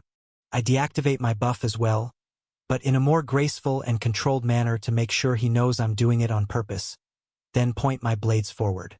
The static yellow mana in the ring dissipates and it leaves us facing each other just as we were when the match started. I yell out for the whole arena to hear. Would you look at that? The chosen elite of the Apex region blew through all of his mana before the match was halfway over. Not much of a genius prodigy, are you? His eyes widen more and more. Then he yells back. How? This is impossible. I was winning. I timed my attacks perfectly.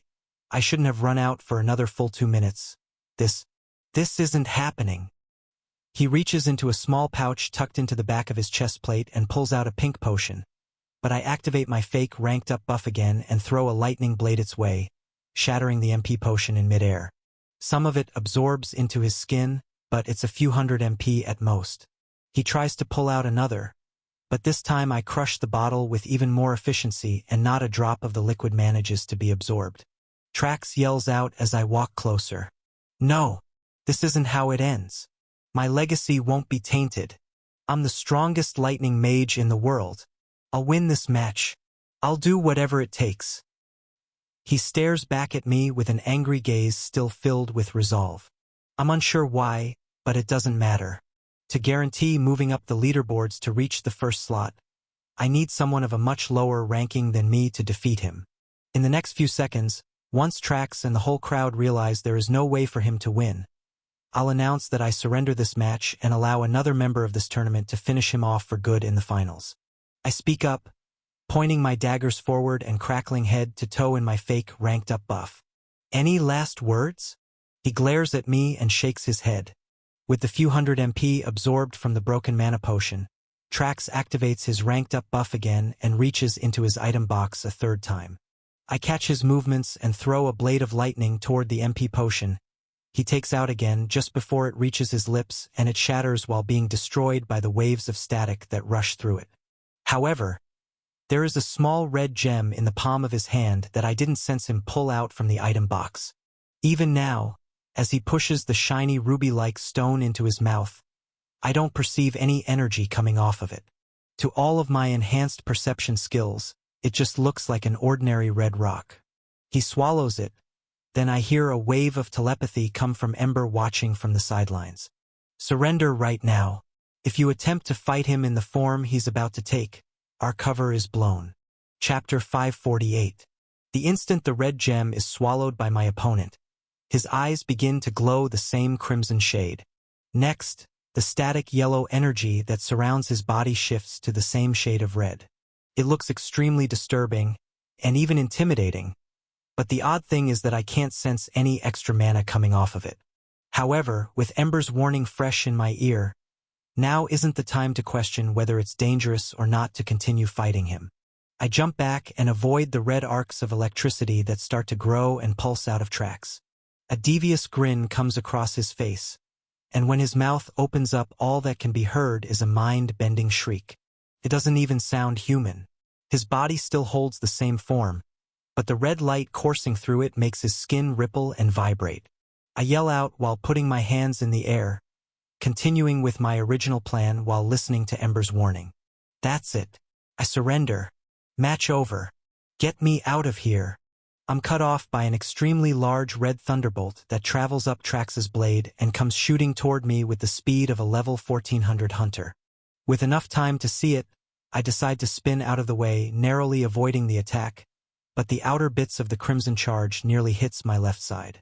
As the red energy whizzes past, I hear a very familiar faint ringing of a bell, and a vibration ripples all around my body as, for a fraction of a second, a small portion of my true mana control leaks out from my divine limiter.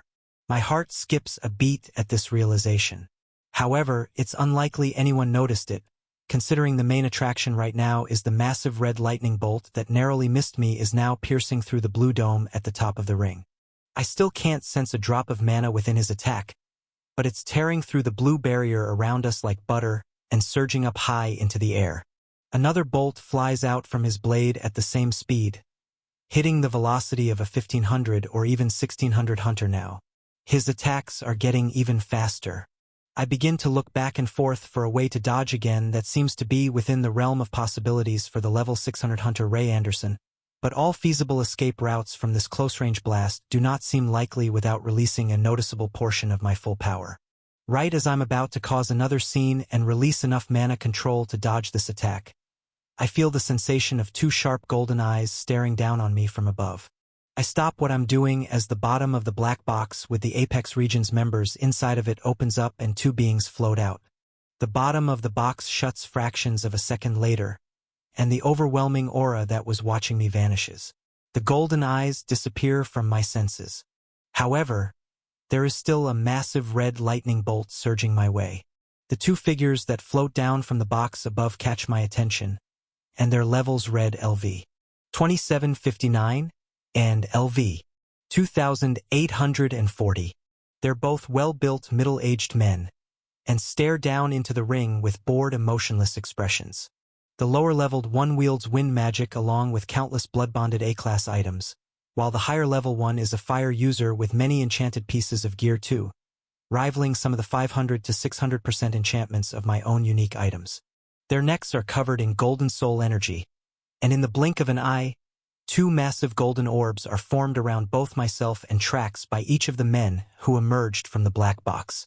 The soul energy surrounding me is so dense that it feels almost on par with the shielding around the Crimson City.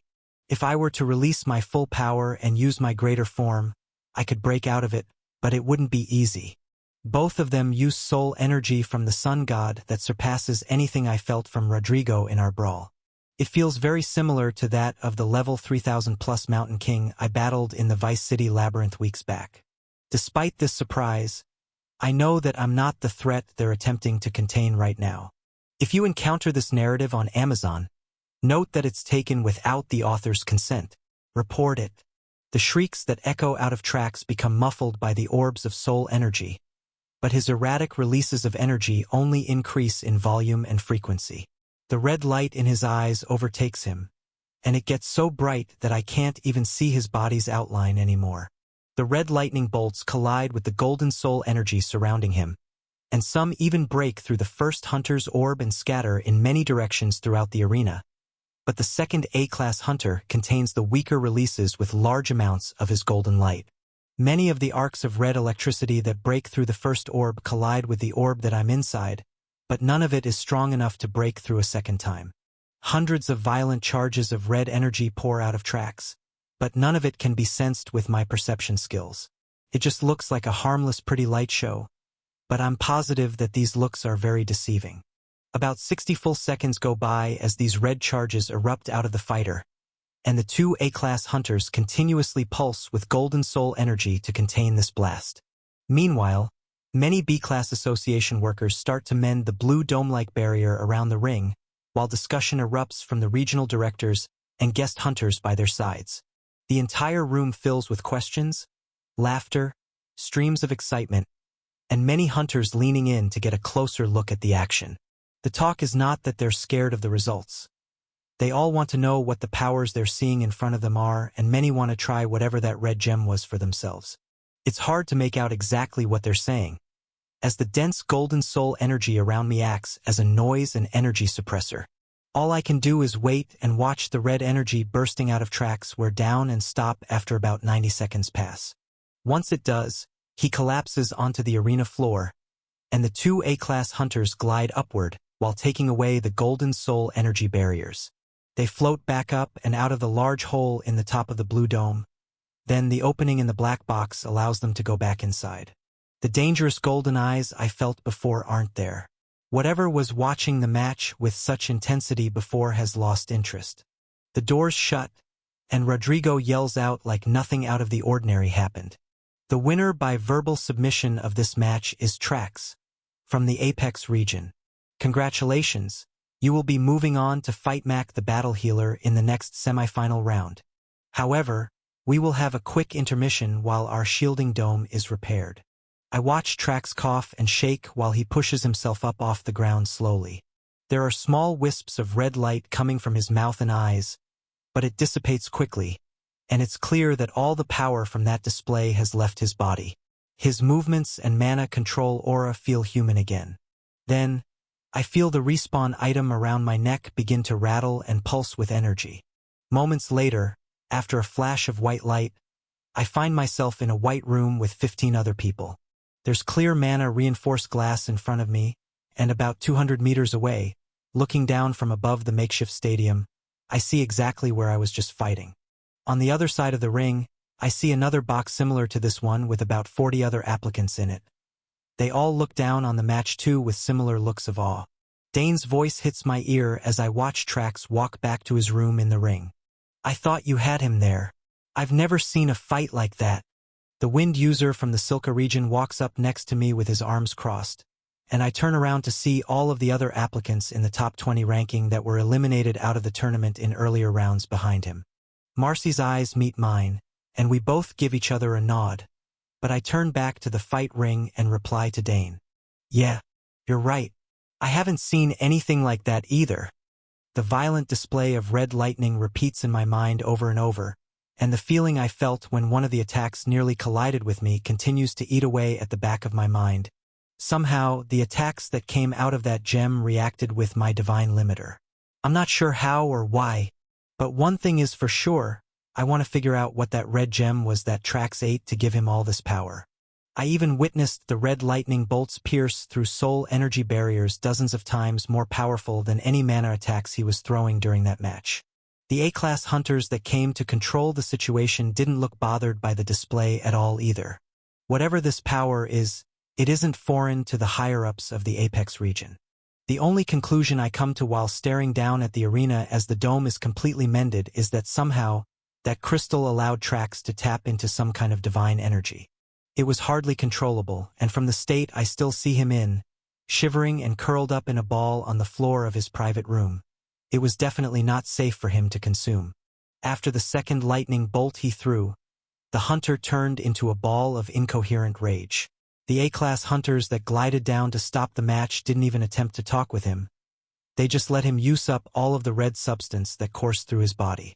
So many things still don't make sense about all of this. But Rodrigo's voice echoes through the ring to make me concentrate on the immediate task at hand again. Thank you all for waiting. As you know, all cursed items and hidden powers are permitted in these fights. We only intervene to provide safety when an applicant surrenders his right to fight back. The ring is silent. Many other regional directors and their subordinates are in awe of the display that was just shown. Not only the Manaless lightning, but I'm sure many of them are impressed by the golden orbs of light the A-class hunters used. Soul energy isn't a well-known resource either, so there are most likely too many oddities for the average B-class hunter to comprehend in this ring. Rodrigo reads the room and continues with a smile. The show must go on. Our first semifinal match of the night is about to begin. A fight between Natalie Sterling, the follower of the Flame Emperor from the Apex region, and Emery Carter, the Extreme Flame Summoner from the Bedrock region. One applicant has gained their flames tonight, while the other has had them all his life. Who will come out on top? At these words, the fighters step out into the arena. I open up 2 telepathy links, sending messages into Ember and Natalie's minds. Then the fight clock above the arena begins counting down. Chapter 549. The other applicants in the smaller viewing area become restless as the match begins. They whisper to each other about both of the hunters in the ring as the 2-minute timer starts to count down. Their comments are either guesses about whether the Flame Emperor's power is real or just some hidden artifact Natalie is using to scare her opponents. Others comment on how well Emery, the Bedrock applicant, fought in his last few matches. The confusion and concern in the voices of the Vice, Viridian, and Apex applicants that talk about this cements the idea that the Bedrock region really is a weak region. The fact that 2 of their fighters are actually within reach of claiming a B-class license is apparently a big deal. There are 4 armed guards at the back of the box we stand in, their levels all between 800 and 999. One of them is the wind user I met at the gate when I first entered this exam site, another is the long-haired healer with dead eyes that tried to heal me before this tournament, and the other 2 I don't recognize, but they are of similar strength. They stand unmoving, watching all of us, not paying attention to the fight that's about to begin. Most likely tasked with making sure no applicants here get into quarrels. Silence fills the room as both fighters in the ring receive my telepathy message, and I apply my ranked-up buff to Natalie, sharing 1% of my base stats and 1% of my mana control with her. She looks up to the sky, pretending to pray, then her whole body erupts into flames. Ember stares back at her from the far side of the ring, putting his hands up to fight, and bursts into far less powerful flames, using mana control hardly 10% as powerful as the aura Nat gives out. He grins, then looks up to the sky and yells, "Hey Flame Emperor, grant me power to make this a fair fight." Nothing happens, and his dull-looking flames pale in comparison to the hot ball of fire burning around Nat. He yells again, "Just this once. I swear my loyalty to you, and will follow you as my leader. You can grant this power to anyone who believes, can't you?" Silence fills the ring. A full 5 seconds go by. Then people start to whisper and laugh in the crowd. Ember continues to stare up at the sky, putting on the act I asked him to.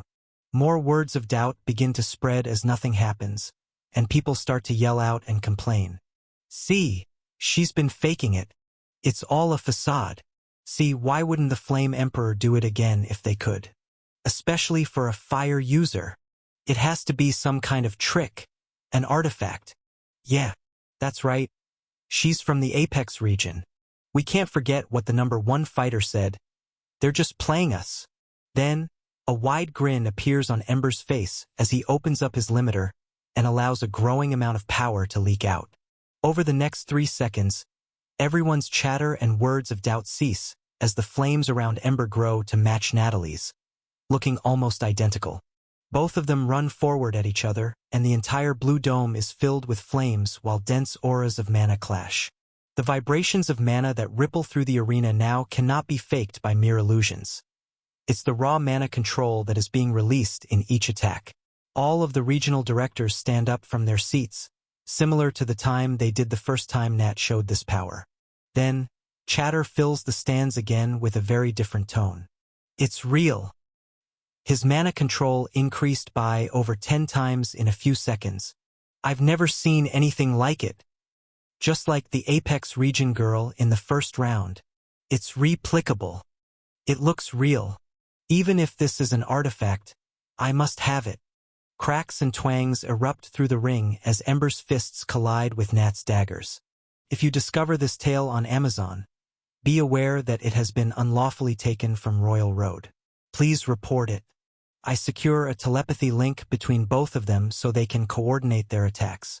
In the last matches, when I gave Natalie enough mana control to win, she only managed to do so by overpowering her opponents with brute strength and a large perception increase. Now, I want to give her the chance to get used to fighting with these heightened powers for longer periods of time while managing her MP output and increasing the density of her mana shielding to the proper level. Even now, with perfectly matched mana controls, I can see that her daggers are being batted away by Ember's bare fists. The timer hits 145 remaining, and I increase her control and buff stats to 2%. Ember matches it immediately, and the intensity ramps up even further. The flames that fill the arena grow darker, and the waves of mana that seep out into the crowd are far more deadly than anything any of these regional directors are even capable of producing. I smirk while watching Nat's blades clash with Ember's fists with more confidence now.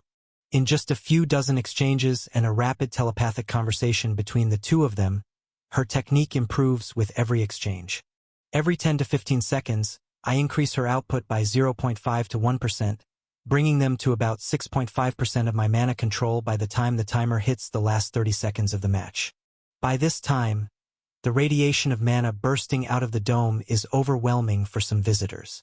All of the regional directors watch in awe, and even the guards that stand at the back of the display box here take a step forward to witness the incredible exchange taking place before them. I send another wave of telepathy into their minds. All right, that's enough. Wrap it up. By now, Natalie is far more accustomed and confident using these extreme levels of power, so her flash training exercise is complete. Now, it's time to follow out the strategy to finish up this tournament. I smile and cross my arms while red flashes of light reflect off the glass in front of me onto my face from a distance. Ember's perceived mana control output begins to dwindle, and it appears as though Nat is landing more and more hits on him than she did in the beginning. As the seconds tick down, their apparent gap in strength grows wider. Ember throws himself around the ring while Nat lands attacks from long and short distances, throwing crescents of flames his way. The last 10 seconds are the most brutal. It's almost hard to believe they're acting, which is perfect. As the timer hits 0, Ember is still standing, but his concealment cloak portrays a battered and beaten hunter from the bedrock region that collapses on the ground without any flames left to burn on him. Nat goes in for a finishing blow, but the timer runs out and Rodrigo's voice echoes throughout the ring. At the same moment, I release my buff and take away Nat's flames and power. That ended our first semi-final match. Another unexpected chain of events.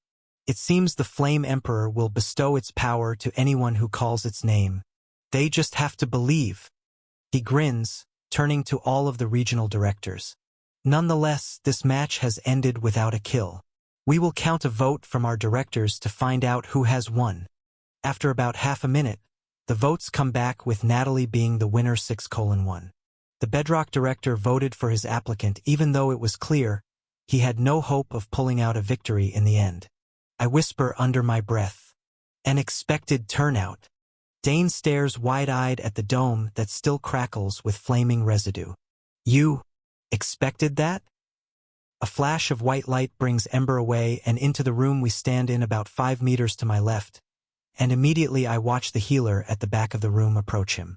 I can't help but let out a small laugh at the reactions of other hunters' surprise when he refuses her heals, then walks over to us covered in burns and sear marks on his cloak. He stares forward at the ring just like me, crossing his arms while I give Nat self-regeneration and she walks back to her room. He speaks to me through our link. I hope you had a good reason for all of this. I wanted to take a crack at that lightning user too. I wonder where he managed to get a divine fragment. Even if it was a weak one, mortals shouldn't be playing around with power like that, especially at this low of a level that easily could have killed him. I raise an eyebrow and reply to him through our link while the arena is cleaned up to prepare for the next match. So it was divine energy. It messed with that concealment item you made when one of the bolts got close. Yeah. It might have even completely unraveled the barrier if it was a direct hit. My eyes widen, but I continue to stare forward with a blank expression. What do you mean, unravel? What are those things? What is divine energy anyway? I can't even perceive it. If I wasn't already suspicious, and didn't see the light show that followed, that stone looked like nothing more than a red rock. He grunts and shrugs, looking over his shoulders then back toward the arena as the Apex workers leave a shiny brand new arena behind. It's more complicated than just simple energy like mana or chi, or even demonic energy. It shouldn't even be manifested in such a rudimentary form on this world. Something is very wrong about all of this. Ember's face twists a bit, and I can tell he's genuinely in deep thought. Meanwhile, Rodrigo speaks up and two more fighters enter the ring. Trax limps his way to the center of the arena, and Mac, the battle healer, walks in to face him with a confident stride. I reply to Ember while their room doors close and the fight clock starts to count down. I'm going to need more of a response than that. Now isn't the time to be withholding information. However improbable it may be, it just happened. You saw how unbothered the Apex region was after that light show, didn't you? Those golden eyes. I know you felt them too. Are you sure the sun god isn't one of you divine beasts? He shakes his head and continues to stare forward. I'm sure of it, he isn't. At the same time as these words hit my mind through our link, I witnessed the healer from the Apex region walk forward and place both of his hands on Trax's chest, and a blinding series of light pulses fill the ring. It's not teleportation magic. It's healing skills being activated. Seconds pass and the lights fade. Trax is now the one standing tall with a determined and evil smirk across his face while Mac falls onto the ground pale, sweating and shaking just as Trax looked moments ago. A whisper escapes from his lips. I surrender. I've done my duty. He's teleported out of the ring and into the finishers stands right behind us. Trax makes a slow walk around the ring while Rodrigo yells with an excited tone to the crowd. That settles it. An unorthodox win, but Trax is now moving on to the finals to face Natalie. Two applicants from the Apex region will be facing each other in a final bout. The self-proclaimed strongest lightning mage in the world, and the follower of the Flame Emperor. Who will claim this year's prize and win it all? Chapter 550. The tension in the air is impossible not to notice. Both inside the viewing room above the stadium and down below in the regional director's viewing area too. No one speaks a word, but their silence and wide-eyed stares into the arena from everyone waiting to see what happens next says it all. Two anomalies have shown themselves during this fourth stage of the exams. This whole event is supposed to be a simple display of what the new talent from all 8 regions can do. A competition to give not only the 12 applicants that pass after the exams are over a bright future, but also the 50 or so others that have come out here this year a chance to display their fighting talent to be hired for various jobs by other regions. It's certain that special contracts have already been drawn up and planned to be sent out to some of the promising talent in the ranks of 21 to 40, and many in the top 22, but not as much as there could be. Everyone is distracted by the 2 Apex region applicants that stare each other down in the center of the arena waiting for the final match to begin. One is a healer that shouldn't have the combat prowess to have even made it past the first round on her own, but has now been blessed with great power by some unknown entity calling themselves the Flame Emperor. The other is an elite at the top of his class with one of the rarest combat elements awakened.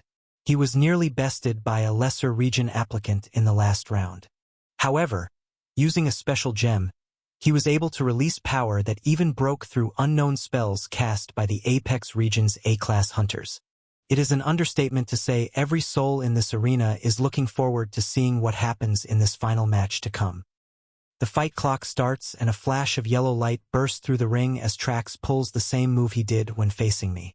He's activated his ranked-up buff to go all out from the start. Nat's body fills with power as I give her the same amount of mana control that she had at the peak of her spar with Ember while upping the shared base stats to their max, imbuing 10% of my own stats into her while keeping her shared mana control at 6.5%. The increase in her basic speed and base strength is not enough all by itself to contend with the massive boost that Trax's buff gives him. However, the mana control coursing through her veins increases her perception and mana shielding density enough that she can interpret and predict every one of Trax's strikes before they're dangerous. Despite her being slower than her attacker, every time the Lightning Mage's yellow static sword comes flying down at her, a massive wall of impenetrable shielding covered in dark flames blocks it from making contact. Her eyes track his movements, and the formation of mana barriers are just quick enough despite her physical body lagging behind. The Lightning user's movements look like a blur of yellow light to everyone in the crowd, but Nat's movements are a little easier to see with their less honed eyes. However, they still seem incredibly fast. The density of mana that collides in each attack can be felt when the releases of energy vibrate through the ring. It's made clear to everyone that the walls of fire are much stronger than every attack of lightning by a very high degree. This is the only true way they can judge the fight taking place when the exact movements are too fast for some to perceive. However, those that are able to perceive the entire fight realize that it is even more impressive that she's able to block these attacks even when her speed and base strength is at such a disadvantage. The mood in the arena shifts and words between the directors and their guest hunters in the stands spread. It becomes easy to overhear them down below in the ring. Trax's face twists with anger, and he yells out for all to hear as he continues to send a barrage of attacks at the healer with his full power. "It's impossible. I trained with you trailing behind me for almost half a year before these exams. You were never a fraction of this strength. I don't believe it's possible to gain such power from a prayer. This is all a trick. I won't be the butt of a joke. I won't." His anger grows and grows while Nat's eyes stay calm to track his movements, and the fight clock ticks all the way down to show only 1 minute remaining. I feel the lightning aura pour out at even more extreme frequencies than when I fought him in the ring. He's burning through his MP supplies much faster in a desperate attempt to try and catch her off guard. Reading on Amazon or a pirate site. This novel is from Royal Road. Support the author by reading it there. Even so, as Trax forcefully increases his speed and power by another 30%, Nat adjusts her movements and blocks to continuously keep him at bay. At any point during this match, Nat could release waves of fire that stretch to all edges of the dome and take Trax out in less than a second, but I'm waiting to give her the order for the perfect strike. I want to give the crowd a show, and at the same time see if Trax does anything rash again. The audience is all standing up from their seats again in awe, looking down into the ring and continuing to discuss their theories on how the Flame Emperor's power could work. Even the applicants in both viewing areas are leaning up against the mana-imbued glass to get a closer look. The pulsing light show of yellow static and dark flames goes on for another full 30 seconds before Trax's movement speed starts to slow down. Despite throwing everything he has at the healer, not a single shockwave makes it through her flaming mana barriers. His face grows almost as red as the flame residue flickering throughout the ring. Trax looks up to the sky, staring directly at the black box, and yells out in anger. "You know what? I don't care if it kills me. If I lose this match in front of everyone here and now I'm already as good as dead. I'm the strongest lightning mage in the world. No one will ever defeat me as long as there is breath still in my lungs." He grits his teeth and his movement patterns change. Instead of constantly attacking Nat, his lightning step patterns start to shift further and further away from her. He yells at her while reaching into his item box beneath his armor. "Your friend might have gotten lucky, but nothing can stop what's about to come. If you get to artificially boost your talent with some hidden artifact, then so can I. Say your last words." My eyes widen when I see another stone come out of Trax's pouch, not even trying to hide what he's about to do. This time, it isn't the same ruby-red color as the one before, but a shimmering, vibrant orange. I still don't sense a drop of energy coming off of it, but Ember's words in my inner ear kick me into action. That one is far stronger. He could obliterate this entire arena if the guards cannot control it. The twisted smile on Trax's face and single-focused mind for showing others that he is the strongest makes me believe he'd do it without thinking twice. I still don't understand the power in that gem, but if Ember says it's stronger than the last one that competed with the power of an A-class hunter's soul energy, it's best not to test my luck in finding out what this one does. So, in response, I instantly shift my ranked-up buffs numbers and give Nat 10% of my mana control, maxing it out, while shifting her shared skill from fire summoning to mythic grade extreme speed. "Kill him now." is all that I yell in her inner ear as the yellow glowing mage brings the glossy orange stone to his lips.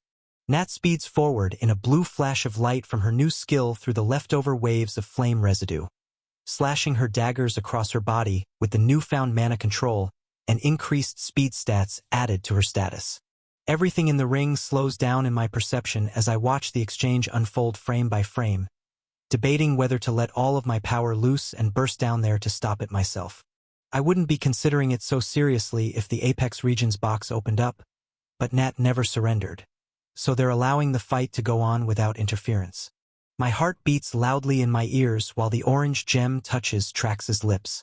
At the same time, two crescents of pure mana rocket out of Nat's daggers and collide with Trax's neck and heart in perfect unison. The collision results in a massive flash of white teleportation magic, both in the ring and right behind me inside the viewing area. My eyes widen and my full body turns to face the danger as I activate my own lightning magic to mask the speed and power that I'm about to release. Despite Nat killing him and taking him out of the ring, the respawn item brought him here unharmed, and this fighter's killing intent and overflowing mana control has not wavered one bit. I feel all four of the guards in the back of the room begin to react while activating their ranked-up buffs to stop him, but from the fact that the orange gem has already made it into his mouth and they're all over 5 meters away, I'm positive I have to take things into my own hands.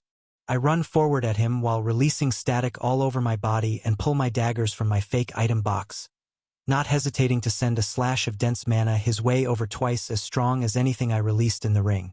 It rockets toward him over 4 times faster than his top speed in the arena, and out of the corner of my eye I watch Ember charging up a fist full of flames right behind me. My curved crescent of lightning magic collides directly centered on Trax's face, and I use my new mythic grade telekinesis skill to curve the attack, making sure I carve out only the portion of his lower jaw and the front half of his face that has the orange gem inside. Half of his right eye is melted away and the rest of the downward moving attack slices through his flesh like butter, taking off his shoulder and arm too. I let the static energy vibrate and flow out of control while activating Conceal at long-range skill to give the appearance of his flesh dissolving, while in reality I open up a small spatial magic portal and let the gem fall inside. Simultaneously, a fiery fist from Ember collides with his stomach, sending the hunter's mutilated body flying backward into the outstretched arms of the Apex Region guards at the back of the room. Fire spreads all over his body as the force of Ember's blow pushes all of the guards that catch him back to hit the furthest wall of the viewing room. Next, there is a loud crashing sound, then an abrupt deactivation of my lightning magic. It leaves nothing of his partially lost face and limb behind, putting the whole room in a panic. The healer woman with emotionless eyes begins work on the lightning mage right away before he bleeds out, while Callum activates his skill to start putting out Ember's flames with large amounts of water. I let out a sigh and turn back to the stadium below to see the residue of flames and lightning still fading away. The room is full of angry yells, and glares of confusion and rage hit my back, but all I see is the winner of the tournament standing tall in the center of the ring. Nat smiles as I talk to her through my link and watch the shifting live leaderboard overhead, bringing Ray Anderson, the Bedrock Region applicant, up to first place, while the loser of this match drops down to second in the rankings. Chapter 551. Pulses of water and healing magic flash behind me as I take Nat's buffs down from their max to 0, while giving her self-regeneration to instantly heal her fatigue. Rodrigo's voice yells out to the arena as the flame residue dissipates. That's it. The winner of the entire 4th stage tournament is Natalie Sterling of the Apex Region.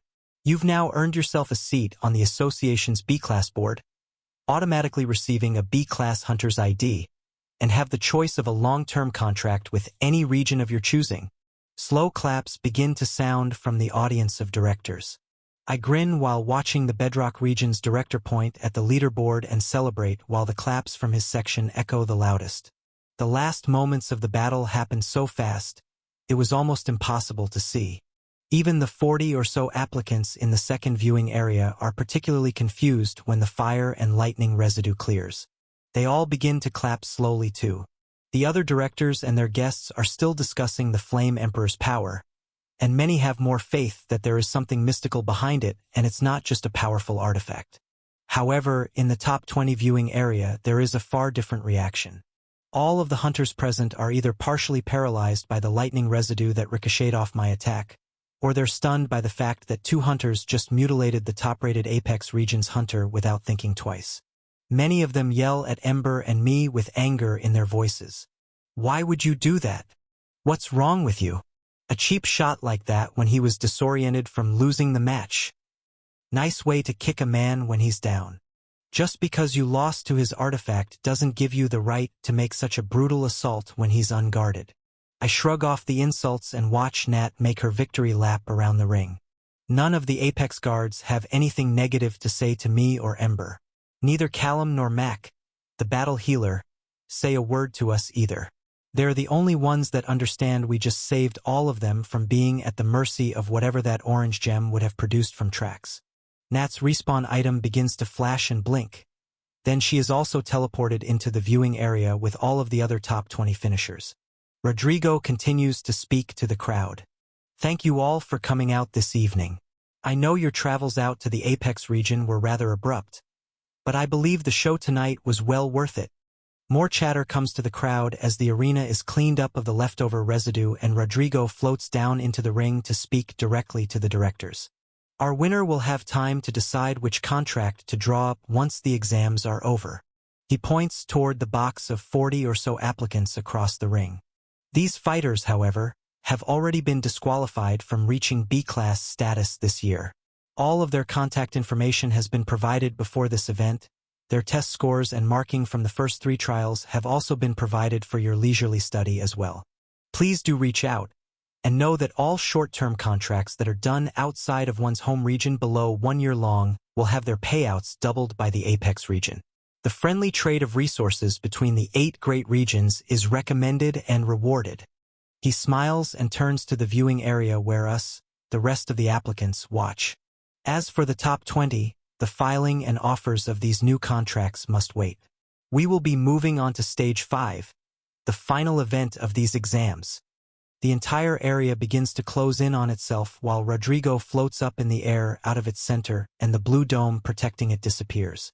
All of the directors that are seated on the outer edges move closer to the middle of the ring while the large box of applicants that failed the exams floats down toward the center of the ring. It opens up once the arena has shrunk enough and all of the applicants come out in 4 single-file lines led by Apex region guards. They reunite with their home regions and are met with mixtures of responses. The tale has been taken without authorization. If you see it on Amazon, report the incident. Many of the lesser regions like Raya, Silka, and Bedrock are rather uplifting and give their failed recruits a pat on the back to do better next time. However, the Vice, Viridian, and Phantom regions give cold, unwelcoming reactions to their failed applicants. The few Apex region hunters that failed disappear behind the guards that lead them and wait for instruction. The Talton region leader looks straight at our top 20 viewing area, while the glass front of it begins to be blocked by a layer of mana shielding to make the whole room solid. I watch Rodrigo fly over, and hear a light thud on top of the box while the sensation of floating comes over me and the entire room starts to shift and move. Rodrigo's voice resonates in all of our ears as a new leaderboard of the top 20 ranking is projected onto the ceiling and his face right next to it. Congratulations, you've made it to the final stage. You all did incredible in the tournament, and I'm sure no matter what happens from here on out, you will all be offered very good contracts for your time with us.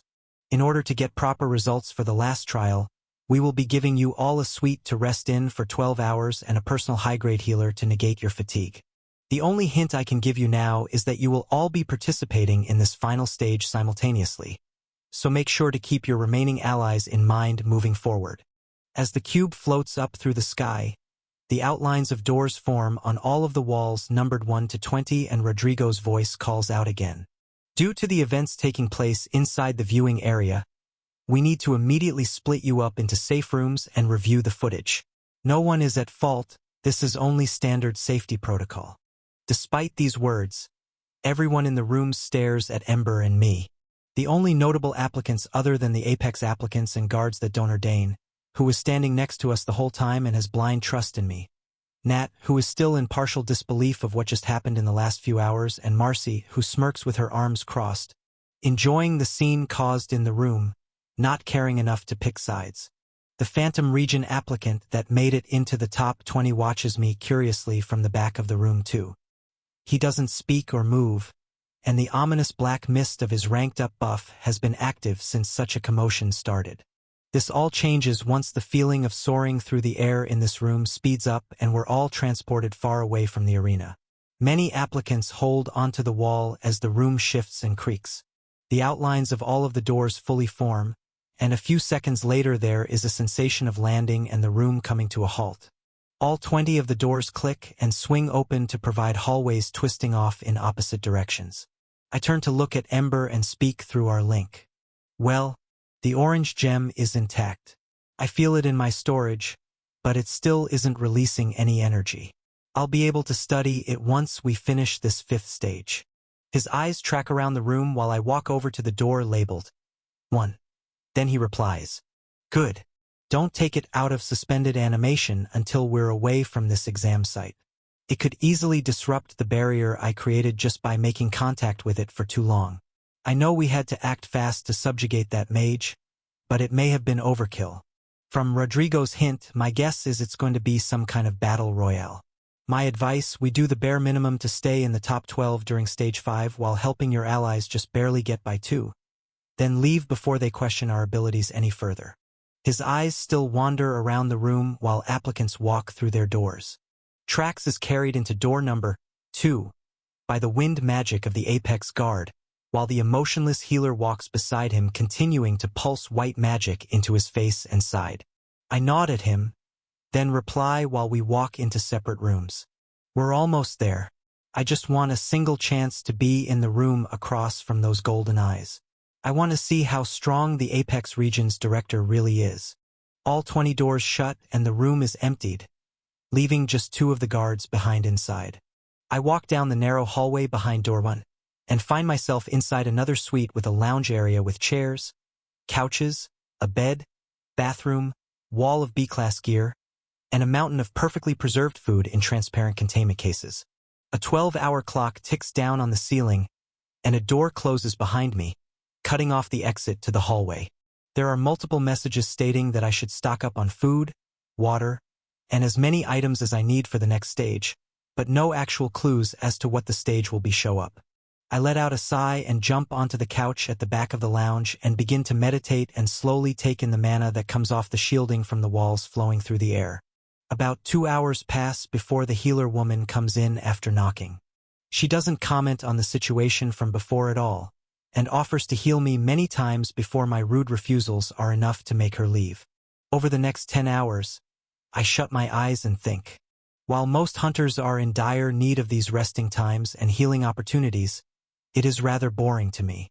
I fake being asleep and think about the possibilities of what this next round may be like.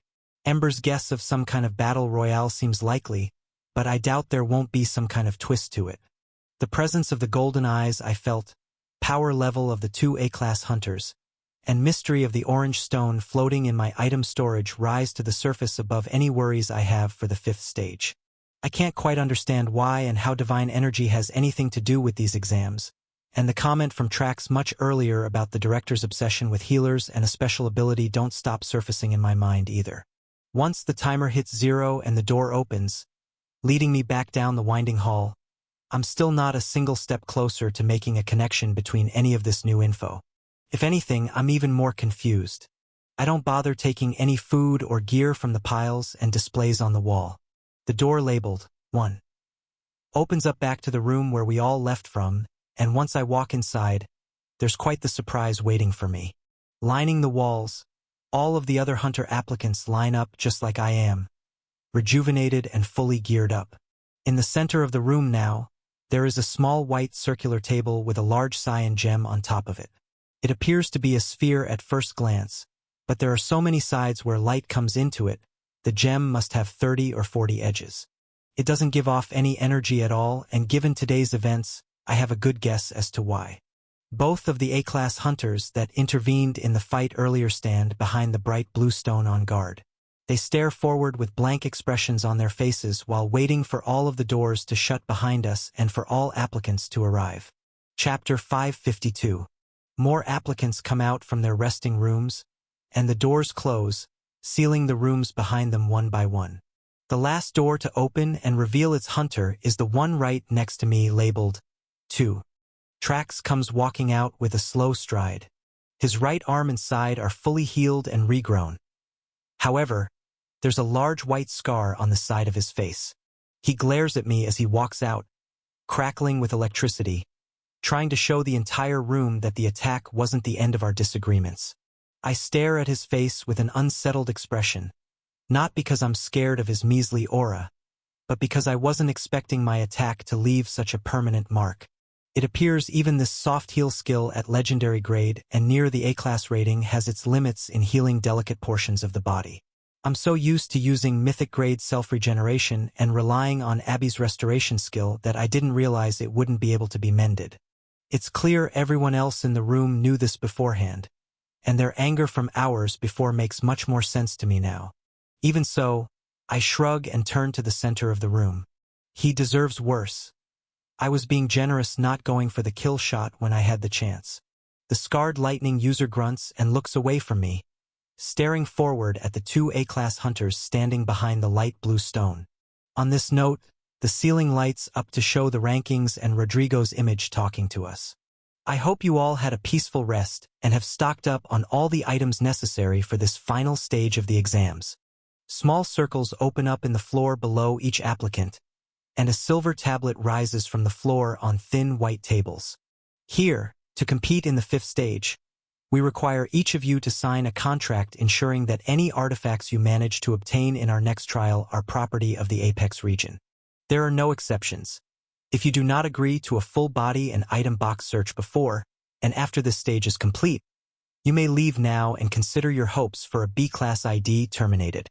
He smiles and pauses. That is, except for our first-place finisher in the last event. You may leave now if you wish and accept your B-class ID without partaking in the final event. Nat's eyebrows raise from across the room, and instantly a link between us opens. While Rodrigo pauses again and many applicants begin reading the contract on silver tablets in front of them, we discuss whether or not she should take part in this stage. Something tells me leaving her alone, unable to tap into the Flame Emperor's power right now, isn't the safest bet. Both of us agree that entering this next stage of the exams so we can stick together is a better plan. I look down at the contract after this too, flipping through the digital pages and signing the Hunter Ray Anderson's name in each spot where it's necessary. Most of the text is just allowing access to our item boxes and penalties that will occur if we try to smuggle out any materials gained from this stage after this portion of the exams. If there is this much prep beforehand, I assume the exam site will be heavily surveilled too. I wasn't planning on taking any of their worthless C and B grade items before, but now they've piqued my interest. If there is any way or good reason for me to breach this contract in the future, I'm doing it without batting an eye. The name I'm signing isn't even mine. Once everyone finishes up, Rodrigo continues talking. As many of you may have suspected, this final stage will be in a large open-air simulation zone. All applicants will be present at once and competing against each other. Eyes start to dart across the room as people scope out their enemies and potential allies. Taking out your fellow applicants won't score you any points. The only way to win this event is to collect the artifacts that you've just signed agreements for. Rodrigo takes out a blue recording crystal and plays a moving holographic image. It is a bit odd seeing a video within a video, but he points at the recording as it plays to describe certain images shown of 3 different colored stones on a table. The red stones are worth 1 point, the orange are worth 10, and the yellows are 100. If you manage to find anything else, it will be judged by our A-class hunters and given unique ratings. Any artifacts not matching those shown in this recording will be awarded 1,000 points minimum. Royal Road is the home of this novel. Visit there to read the original and support the author. Discussion murmurs throughout the room, questioning what the stones are, and some applicants that were watching the tournament closely enough recognize the resemblance of these stones to the red one that Trax ate in his match against me. Rodrigo continues as the chatter grows. These stones will not produce any energy. They are merely tools used to power our simulation. At this, as the whispers and tension in the room grow even more, The two A-class hunters behind the large blue gem place their hands into item boxes by their sides and pull out small red gems of their own. Trax's eyes widen, and I even see Callum and the battle healer instantly react. They're in the dark on this matter as much as I am. Ember's eyes track the gems as they enter both of the guards' mouths, whose levels surpass both of ours. I get into a ready fighting stance and prepare for the worst. However, when their eyes light up red, they don't lose control like the lightning user did down in the ring during the last stage. They both turn toward each other, nod once, then place their hands down on the blue stone. The red light is siphoned out of their bodies and into the crystal, making their eyes return to their normal state almost instantly after. Nothing happens for a few seconds, but everyone in the room stops talking, so Rodrigo continues while he has our attention. As I said, there is nothing to worry about. They are worthless stones that power the simulation machine. Think of this as a vast dungeon to hunt inside. Many monsters will spawn, and the further away from your starting region you venture outward, the stronger these manifestations will be. He shows a thin smile, but it doesn't look as genuine as the ones he usually shows. At the same time, the blue gem in the center of the room starts to pulse with a light blue, almost cyan tint.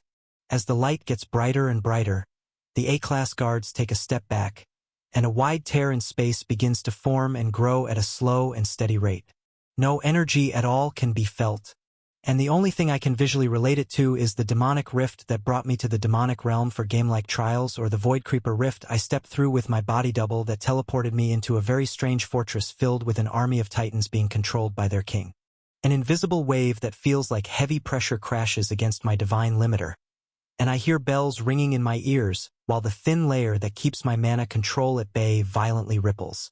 I take deep breaths and concentrate much harder to keep it at bay, but the waves of invisible gravity keep crashing into me from within wherever this rift leads to. Rodrigo's voice continues as the rift grows in size to about 3 meters high. The simulation gate will be open for 28 days. You may use any artifacts you wish, any hidden powers, and may even kill your opponents to take their loot to steal their points. At this last remark, the chatter in the room starts again, but Rodrigo shuts it down quickly. Nothing you see inside the gate is real. A respawn item like in the last round isn't necessary. If you die, you will find yourself back in this room. However, the artifacts we're looking for can only be brought back through the gate manually. If you die, they will not teleport back with you. One of the A-class guards walks forward toward the rift and motions like he's about to jump through, but his hand hits the bright blue energy barrier as if there is an invisible wall blocking him.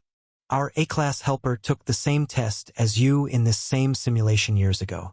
It is programmed to only let each user enter and leave once. So no, once you manually leave or die inside, your trial is over. Your current rankings are where you all start, but points gathered during this final portion of the exams are weighted far more heavily than any other stage. Given a high enough point gap, the 20th ranked applicant has the potential to reach first place. He walks back to stand next to the other hunter, and an eruption of questions from applicants fills the room. Many more bounce around in my head too.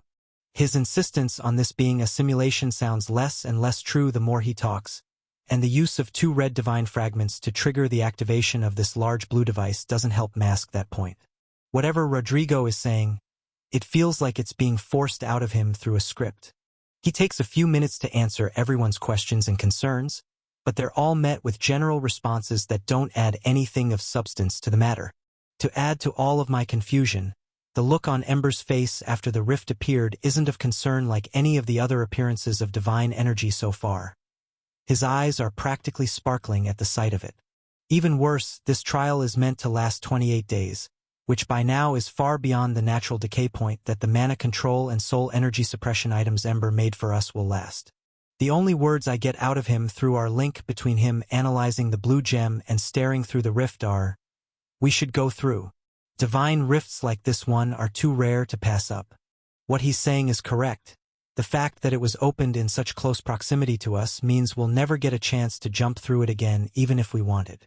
The heavy waves of gravity that pour out of it, threatening to release my mana control's full power, only grow stronger the longer we wait in this room. Rodrigo's explanations finally stop, and he speaks to all of us again. There will be no supervision within the simulation. Your efforts will only be judged on the amount of artifacts you bring back.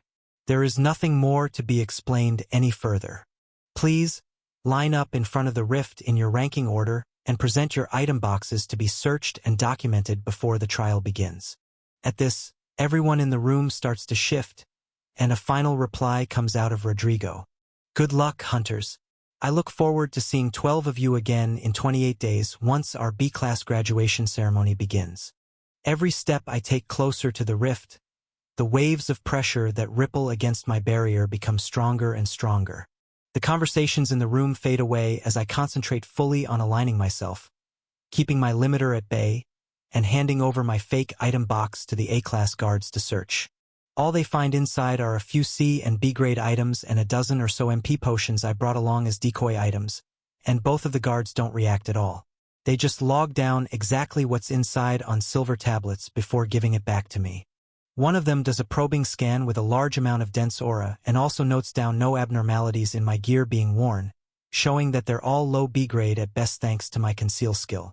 Then the other hands back my item box and motions for me to walk through. Chapter 553.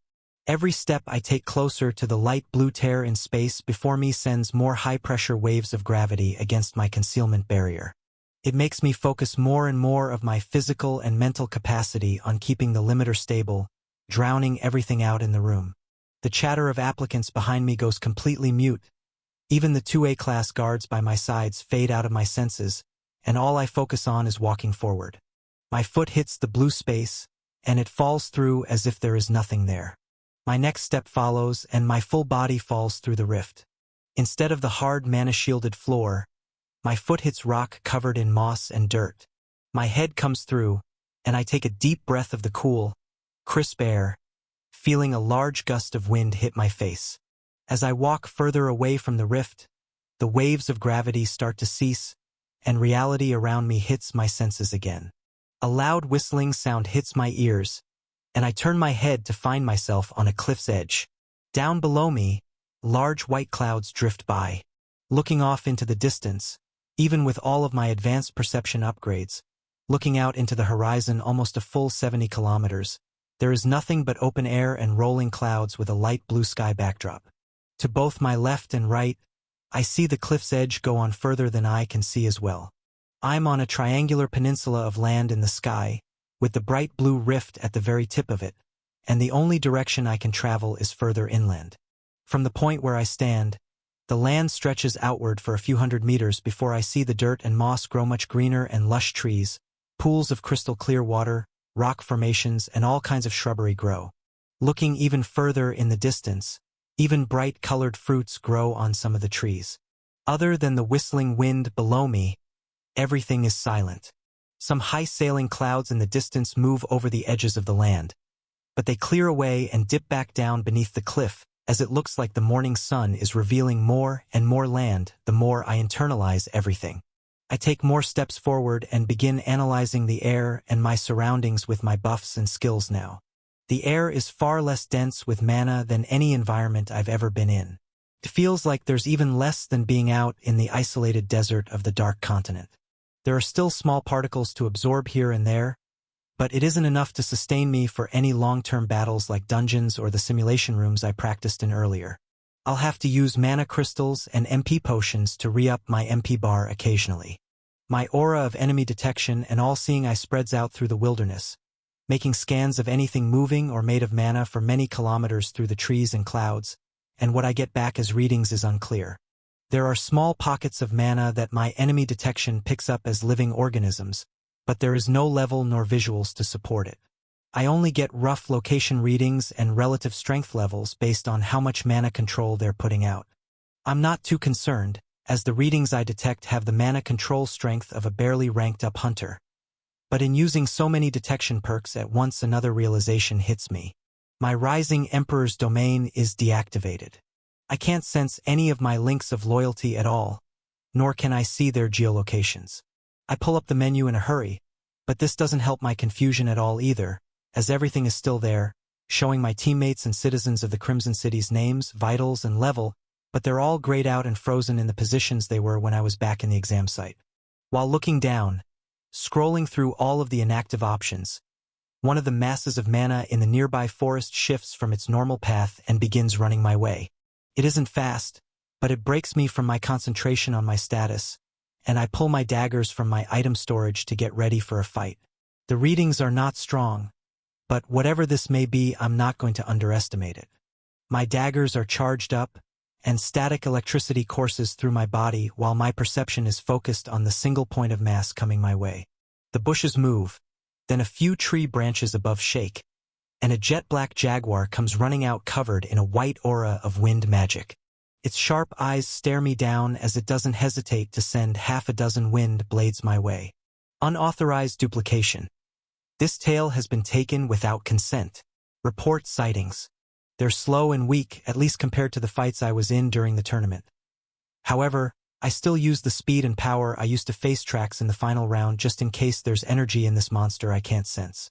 I dodge every one of its wind blades and send 2 lightning crescents back its way at speeds impossible to dodge. The yellow crescents slice it to pieces in an instant, and its remains fall to the rocky floor in front of the forest. A blue text box pops up above it. Use absorption. MCP 52,596. Yes.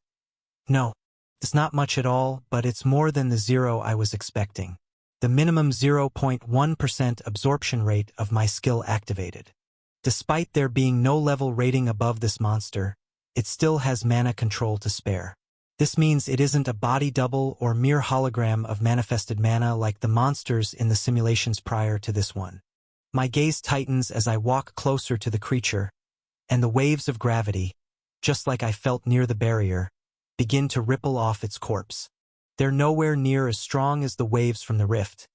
I'm even able to touch the jaguar with my boot once I'm close enough, and it doesn't take much concentration to keep my limiter active.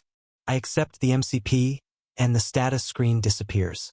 I'm even able to plunder the mana left in its body to bring my MP bar back up to full. After about a minute, the remains start to dissolve away into the air. The waves of gravity don't stop until it's fully disappeared. For a fraction of a second, it looks like a small clear crystal has dropped to the ground. However, it doesn't give off any readings, and dissolves into the air as well before I can get a closer look. I was fully expecting one of those red gems to drop, but nothing is left behind. I'm left standing alone as the wind whistles, staring into the trees. At the same time, I feel a new presence on my enemy detection radar with a level spawn in behind me and C-Trax wander out with the same look of wonder I did just a few minutes earlier. After he begins to piece together where he is, he immediately senses me, but I yell out first. We can either get this over with right now, or we can go our separate ways and battle it out once we have some artifacts to actually fight over. I point my daggers at him once he pulls out his sword and steps closer, glaring at me but not replying. What's it going to be? Your choice. He keeps walking closer, eyeing me up and down, so I let a surge of lightning out to show that my ranked up buff is activated, and I mean what I said. Then the lightning mage looks back toward the rift, then at me, and lets out a grunt through his gritted teeth while putting his sword down by his side. You're right. It would be a waste to fight now. I'll find you once you've farmed artifacts for me. Then he runs off into the woods with his feet covered in static. I smirk and power down my lighting but continue to watch him on my enemy detection skill as he ventures off into the forest alone. Every few minutes, more applicants come out, and I wait by the treeline. Most of the Apex region hunters confront me just like Trax did, but instead of instigating a fight and taking them out, I point them off in the direction their leader ran off to. The other Vice and Viridian applicants that made it into the top 20 don't bother talking to me. They just run off into the forest and avoid eye contact. Once Ember makes his way through the rift, he slowly walks over to me while his eyes wander the woods and look high up into the sky above us. As soon as his reading pops up in my enemy detection skill, his vitals and geolocation reappear and update in my Rising Emperor's domain too. His first words to me through our link once he gets near are, "This isn't what I was expecting. This is quite an old rift. It seems the association has been forcefully keeping it open for a while." We're not in the divine realm, but we're not too far away from it either. His gaze keeps looking up into the blue sky above us, but there's nothing up there to see. I reply, then where are we? Is this another world? Like the demonic realm or wherever that Void Creeper's rift brought us to? My ranked-up buff isn't registering anyone's presence but yours. Ember nods. Something like that. It makes sense that you wouldn't be able to contact anything outside this realm. I doubt teleportation crystals will work here either. His eyes lock onto something far away in the trees. Don't worry, what Rodrigo said is true. No matter what happens in here, we'll be right back where we left once this realm rejects us. If we make it far enough in, we won't have to worry about our concealment barriers decaying either. Okay, but that still doesn't answer any of my questions. What is this place? Where are we really? Ember grins, but his mind still looks preoccupied and his eyes are glossed over as he scans the horizon. To be honest, I'm not sure. It's a construct made by a divine beast, kind of like a simulation, but really it's the half-finished creation of an entire realm. I've never seen an artificial one this massive. I'm in the dark about the rules of this place, so you can ask as many questions as you want and the best I can answer with would be guesses. Every construct has its unique limits set by its creator. I just know we need to head that way to reach its center. More people start coming out of the rift one by one. Nat walks over next, and her vitals and stats come rushing into my consciousness. Then even Marcy wanders by soon after. A few minutes after she does, another jaguar attacks, and she's able to defend and defeat it with ease. This one wields water magic instead of wind, and Marcy is equally as disappointed when nothing drops from its remains. Ember speaks through our link once he sees my expression while looking at the dissolving monster. Monsters down here won't have what we're looking for.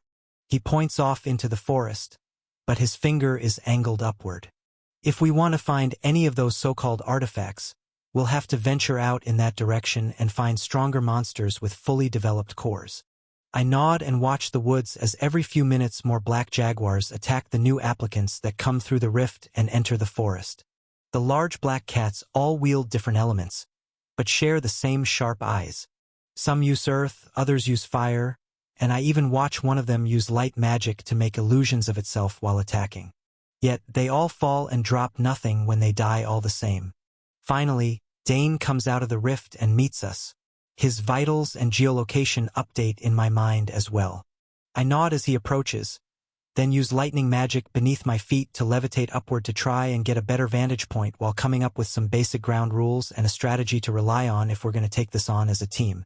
My first instinct is to go on ahead with Ember and reap the rewards of this construct all for myself, but an even better idea comes to mind.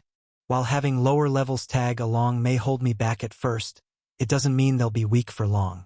If I'm able to gain MCP from killing these monsters, that means anyone with a link of loyalty can use my skill and become stronger very quickly as well. Chapter 554. We'll wait until everyone else enters the woods. I have something I want to test out before we go hunting. Ember still stares off into the wilderness while Dane and Nat both patiently wait near him. Marcy watches the rift far off in the distance with one hand on her spear and the other on her waist while she replies, "Why wait? And what's in it for me to join up with all of you? Wouldn't splitting the loot 5 ways make us a lot slower than any of the other groups out there? Other than the Apex Elites, I didn't see any teams over 3 members." I shrug, considering the fact that she is the only one here that hasn't formed a link of loyalty with me, and reply, "Possibly. If you want to go out there alone, be my guest. I just think it'd be more beneficial to stick together. You saw just as well as I did how powerful that artifact was when Trax ate it during the tournament. These weaker monsters don't drop anything of substance either. It's clear that whatever we're looking for in this stage is going to be a lot stronger than you can handle alone." I look over at Nat, then back to the spear wielder. We have the power of the Flame Emperor on our side, after all. I'm sure if you joined us, he'd be generous enough to share his power. I smirk, and at the same time another random hunter comes out of the rift and makes his way into the woods alone. Marcy doesn't seem amused by my comment, so I speak more while looking at everyone around me. I'm not kidding, each of us is closely linked to the Flame Emperor. If you join my team and trust me as your leader, you'll be granted the same power Nat showed in the ring.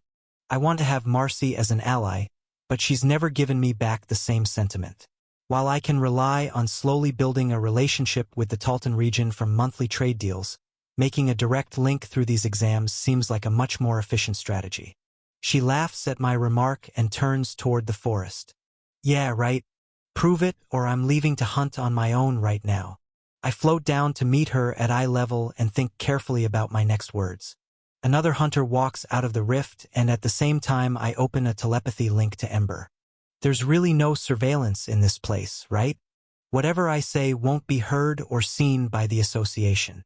He shakes his head and replies while staring at the sky. If they're not in the realm, they definitely can't interact with it. Whatever you're about to do or say can only be perceived from inside. Good.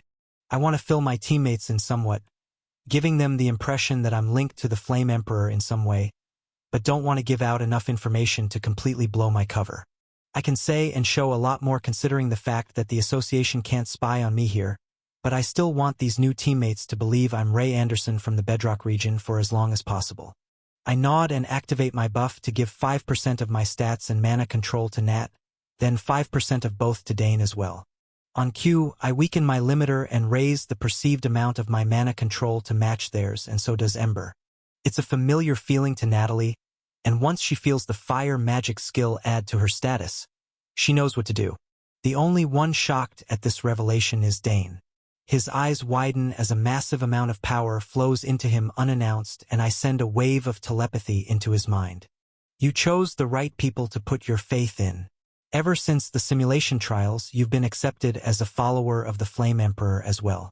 Test out your borrowed power. I smirk, and in unison, all four of us burst with flames and let out a sickeningly dense aura. After 5 seconds, I power everyone down and return to normal too, assuming I've made my point. I reply to Marcy out loud. I believe this is more than enough proof for you. In fact, you've even come in contact with followers of the Flame Emperor in the past as well. His reach spans further than you'd expect. I put a finger in the air and let electricity stream out of it into a ball around my finger. This book's true home is on another platform.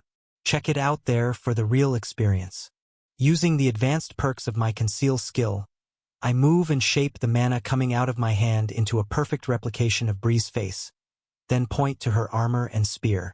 Your high-grade items were crafted by a new Dark Continent leader, were they not? Marcy's eyes turn much sharper at this statement, and I make the image disappear while letting her reply. How do you know that? Who are you? I shrug.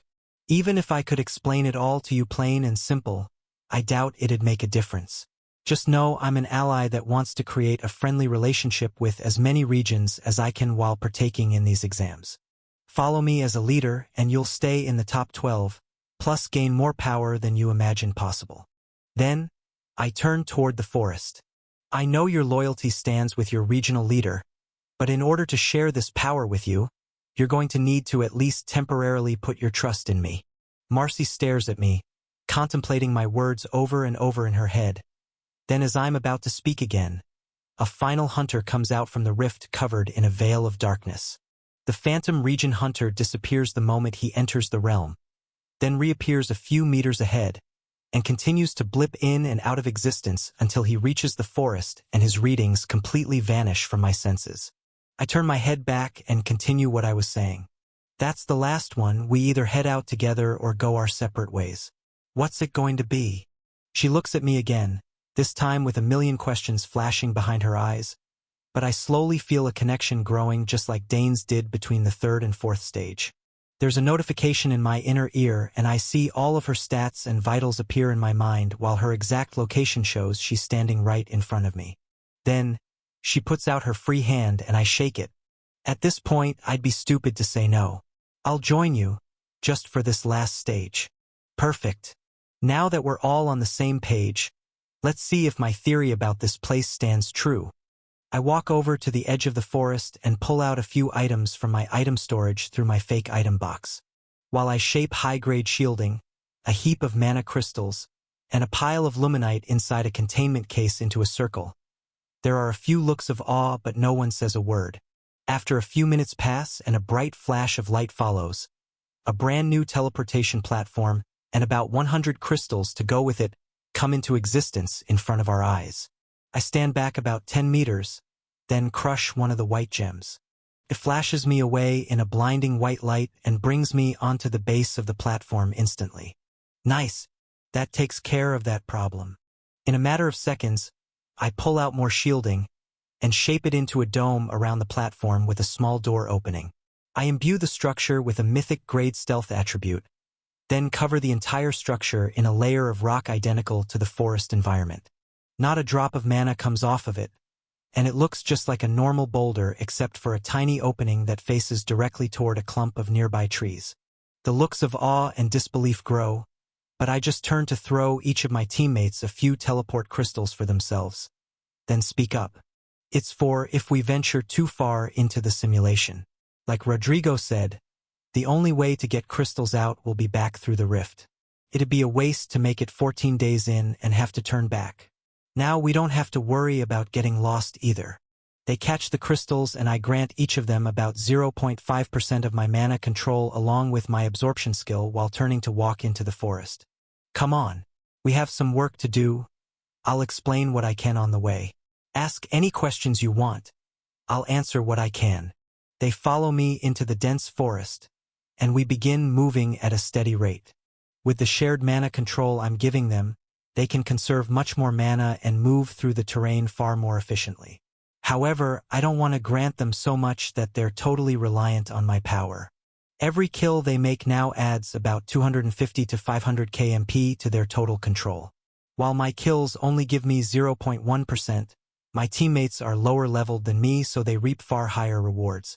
The system grants Nat 1% of their MCP because she's perceived as even lower level than these monsters, while both Marcy and Dane get 0.5%. From the range of my enemy detection readings, this forest is endless. There are millions of MCP waiting to be absorbed for them the further we travel. A few questions are asked about this shared power, and the fact that I just made a teleport platform out of thin air is also a hot topic. Most of the questions come from Dane and Marcy, but even Nat has a few things to ask. I avoid giving direct answers to most of them, as the feats I've just shown in front of them defy all logic taught by the association and general information on what a single hunter is capable of. However, with some long-winded answers, help from Ember, and the obvious avoidance of some explanations no matter how many times it's asked, they all come to the conclusion that this Flame Emperor tale I've been weaving is far more complicated than the surface makes it seem. We're all here for different reasons, and the scenario we're in now benefits all of us, so after about an hour, no more questions come rolling in. We just continue to venture through the forest at a very quick rate and farm jaguars. As hours pass, we do pass by a few other solo hunters and even squads, but I make sure to curve our path away from them to only interact with the monsters that spawn in these woods. The jaguars are all the same strength, no matter how far into the woods we travel. They grant us MCP, and every time they dissolve away, the same small waves of gravity hit my limiter and the outline of a clear crystal is present for a few fractions of a second before there's nothing left. After about 6 hours, we stop for a break so those that need to can eat food and rest for a moment. I temporarily activate self-regeneration on everyone too, so it can heal their fatigue once we start our travel inward again. Another 6 hours pass, and the forest doesn't change. The rocks look identical to the paths we took when we entered, and the trees are still lush green and filled with bright-colored fruits. I can't even sense the area we left from anymore. It's far out of range. We stop again for a food and potion break, and I take this time to push my senses to their limits, probing out far into the endless forest to see if there are any anomalies, stronger monsters, or unique structures in sight.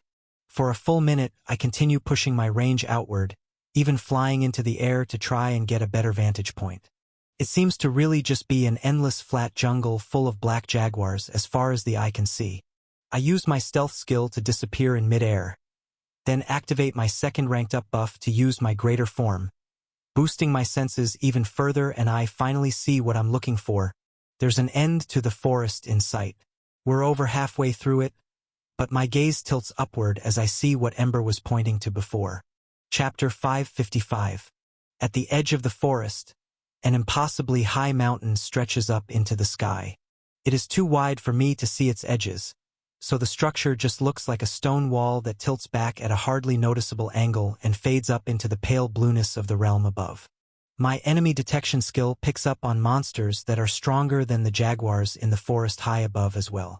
They're ugly-looking scavenger birds, 5 to 10 meters in wingspan, slowly gliding through the sky in circles, waiting patiently while looking at the forest below.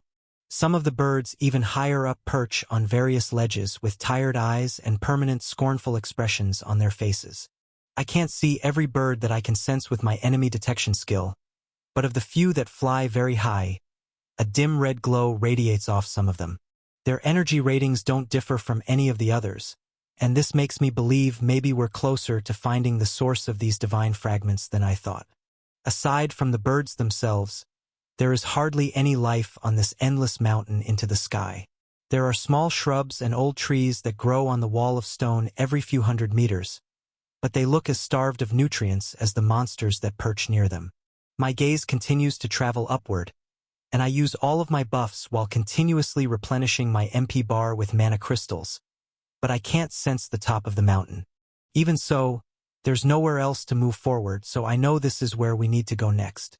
I deactivate my buffs and stealth skill, then float down to meet the others after they've had their rest.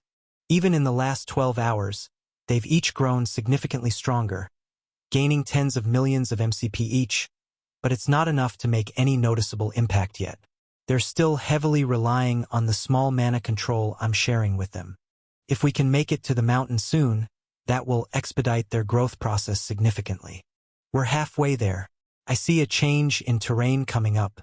Once we make it through these woods, we're finally going to fight some monsters that drop some loot. We're hours ahead of any other teams, so push through and we'll get first picks on the monsters in the new zone. Everyone does as I say, but despite my constant use of self-regeneration on them after each of their battles, and even more food and rest breaks, it takes us 14 more hours to make it to the base of the mountain. Natalie and Dane are visibly the most tired while Marcy's outward appearance holds up strong, but I can tell they're all exhausted from traveling through this rocky terrain and fighting hundreds of ranked-up monsters. What I mentioned before still stands true. At the rate we've been going, now that the upward tilted stone cliff into the sky is right in front of us, the closest team behind us is over 8 hours away. Other solo hunters and parties have already stopped to take long breaks to sleep while their travel partners keep watch and alternate. However, an odd phenomenon has shown itself over the 26 hours that pass. The bright blue sky and sunlight coming down on us from an unknown source continues to light up the day. There have been small moments of shade as rogue clouds pass by, but for the entirety of the time we've been here, the day has never turned to night. If this is just a simulation like everyone believes it to be, an endless day makes sense. However, another oddity I find makes me wonder about the physics of this construct even more. I'm not sure if anyone else has noticed, but the total number of monsters coming our way has greatly diminished the longer we're here in the forest. We're at the front of the pack, so we get to face the monsters head-on, and it's less noticeable. The woods spread out further than I can even sense now to either side of us, so teams that take other paths won't be affected by our overhunting. However, once we kill these jaguars, replacements don't spawn in on a timer like they do in dungeons. From the data I've gathered so far, either there is a finite amount of creatures that was predetermined when we entered this realm, or the respawn rate is far lower than that of dungeons.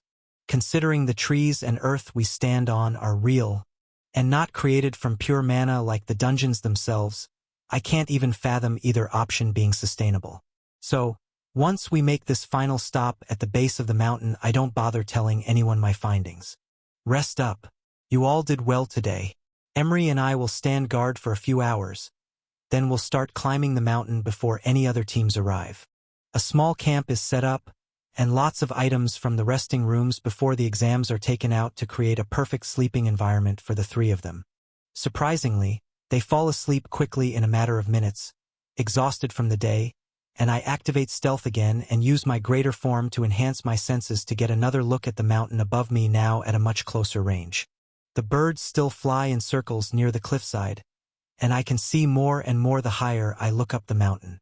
I still can't see its top, but I can definitely see the red glow many of them give off now without any doubt. If you discover this tale on Amazon, be aware that it has been stolen. Please report the violation. I reappear back at our camp to be greeted by Ember with a link of telepathy the moment I deactivate my stealth skill and come back to the ground. We could be traveling much faster alone. This forest could have been cleared in just a few hours if we skipped the low-level fights and flew above it, not to mention their excessive need for sleep. I nod, replying through the link while staring up the mountain. I agree. I want to set off alone just as much as you do. Once I train them to become stronger than any other hunters here, we can leave them to farm for points and keep all of the other applicants at bay. There's red energy coming off of the monsters on this mountain. I can't sense it, but I assume that's no coincidence. Ember stares upward to match my gaze into the sky. Yes, we'll find monsters that have fully formed cores soon. The higher up this mountain goes, the denser the air is with divine energy. I couldn't see it before, but I sensed a very strong presence in the sky at the top of this mountain. I recommend we spend as little time as possible wasting away with this dead weight. As profitable as it may be to make these connections, our time in a realm like this isn't one to be taken for granted. I grin. I know. We'll wake them up in 8 hours and continue. I don't plan on wasting our time here at all. Watch them sleep. Until then, I want to see what these monsters with fully formed cores can do. Ember nods. Very well. Just don't make physical contact unless you want to prematurely decay your barrier. Long-range attacks are the safer option. Your mana alone should be more than enough to handle a fully awakened red core. I jump up into the air again, activating stealth and rocketing up into the sky at speeds that far surpass anything I've used during this entire time within the realm. In just a few minutes, I've already made my way 20 kilometers up the cliffside and find myself coming toward one of the scavengers. Its mana control readings are far stronger than the jaguars below, but I don't see any red energy coming off of this one, so I don't hold back to slice it in two with an upward slash while continuing my ascent.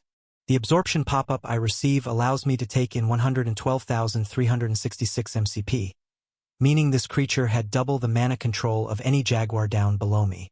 A full hour passes and I reach the height of about 150 kilometers off the ground, tearing through over a dozen more vultures in the sky and watching the MCP reading I absorb increase every time I get higher.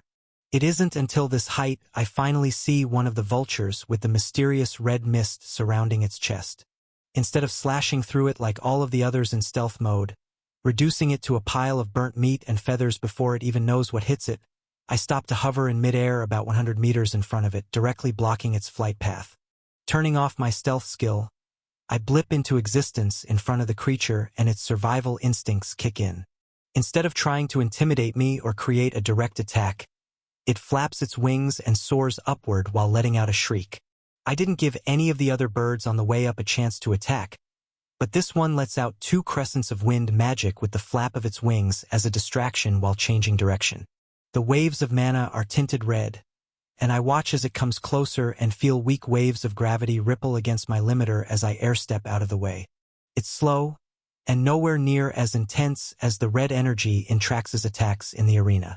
I let it swerve around the air to observe its following attacks too, and get the same feeling every time the light red, almost pink-colored crescent comes near. By the 5th attack, the air blades get less and less colorful until they're just made of pure mana again and no red aura surrounds the bird at all. How interesting! I fly upward and kill it without hesitating at all and continue my ascent. Even with my 0.1% absorption rate, the last one I killed brings in 199,706 MCP, meaning if any of the 3 new links of loyalty below me were to make this kill and receive a full 1%, they'd be gaining close to 2 million MCP per kill. Just to make sure, I wait behind and use telekinesis to hold the bird's corpse to watch it disintegrate, but nothing more than the faint outline of a clear core remains for a brief instant before it's all completely gone. Another 2 full hours pass, climbing an additional 200 meters, while burning through large amounts of mana crystals to maintain my speed upward, and I come face to face with many more of these birds with red coloring in their attacks. The higher I fly, the more common they become. I do many tests to evaluate their strength and abilities. Without the red light, Their power is similar to a strong level 600 to 700 hunter. With the red light, their attack power and even speed increases to heights nearing level 800 to 900, but it is quickly extinguished once the energy within them is spent. Just like the jaguars, their elements vary. While over 50% of them use wind magic, occasional birds send jets of water and balls of fire too. I send long-range attacks at some to kill them before they use up this power, and wait to see what happens with them as well. To my surprise, when they dissolve, the faint outline of a clear core remains for a few seconds in some of them, and the faint pink outline of energy trying to consolidate into a red crystal core is left over floating in space. I said I'd be back to meet Ember again in 8 hours, and I've burned through almost half of that time already, but with every scavenger creature I kill up here, the half-formed cores left over stay in physical form much longer every time. The last bird I kill grants me over 250,000 MCP, and the red light surrounding it nearly covers its whole body at the start of the battle. I'm using full-powered attacks, so I still kill it in a single slash, but the remnants of a red core left behind stay in physical form for over 10 full seconds. Alright, I'm getting close. I decide to do one last push before turning back, activating my greater form and rocketing up the mountain at full speed to try and find a vantage point to aim for once I return to the others. A full hour passes, and the flashes of red light I pass get brighter and brighter until a clumping of extremely dense mana control readings finally reaches the edge of my senses, which may be what I'm looking for. I change my direction and diverge from my straight path to head right for the only anomaly on the mountain. Once within range, I slow my flight speed and take in the view of an enormous flaming bird. Its wings stretch over 15 meters across, and bright red flames engulf its entire body.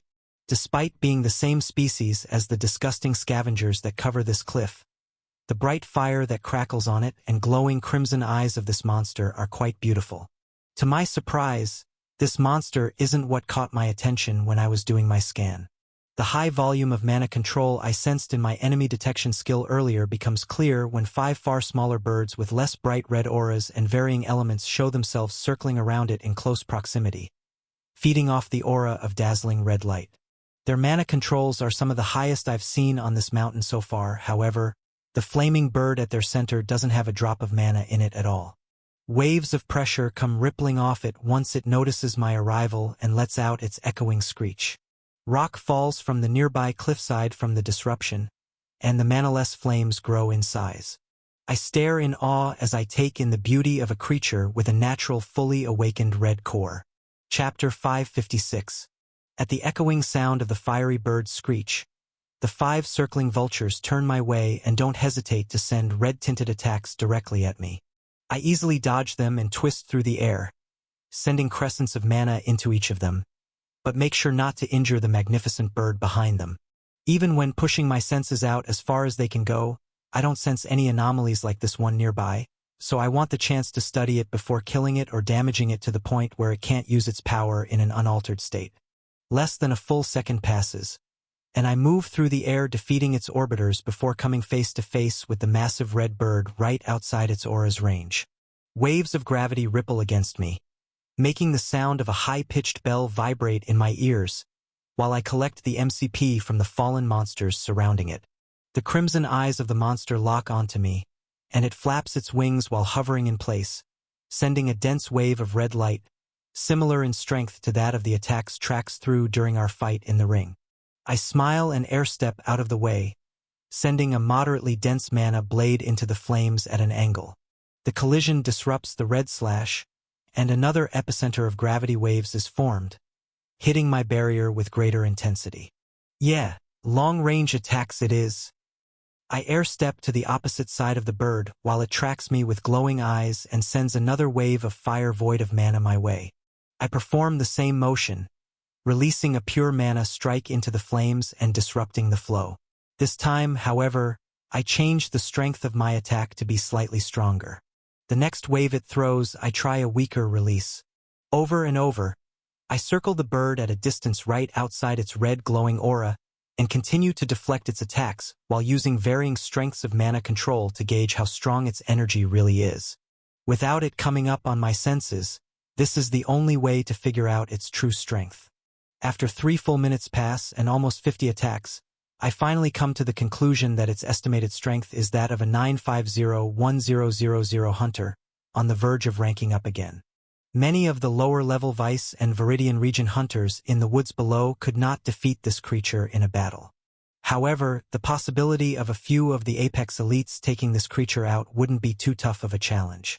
Even Trax or Callum, using their ranked-up buff, could probably finish it off alone.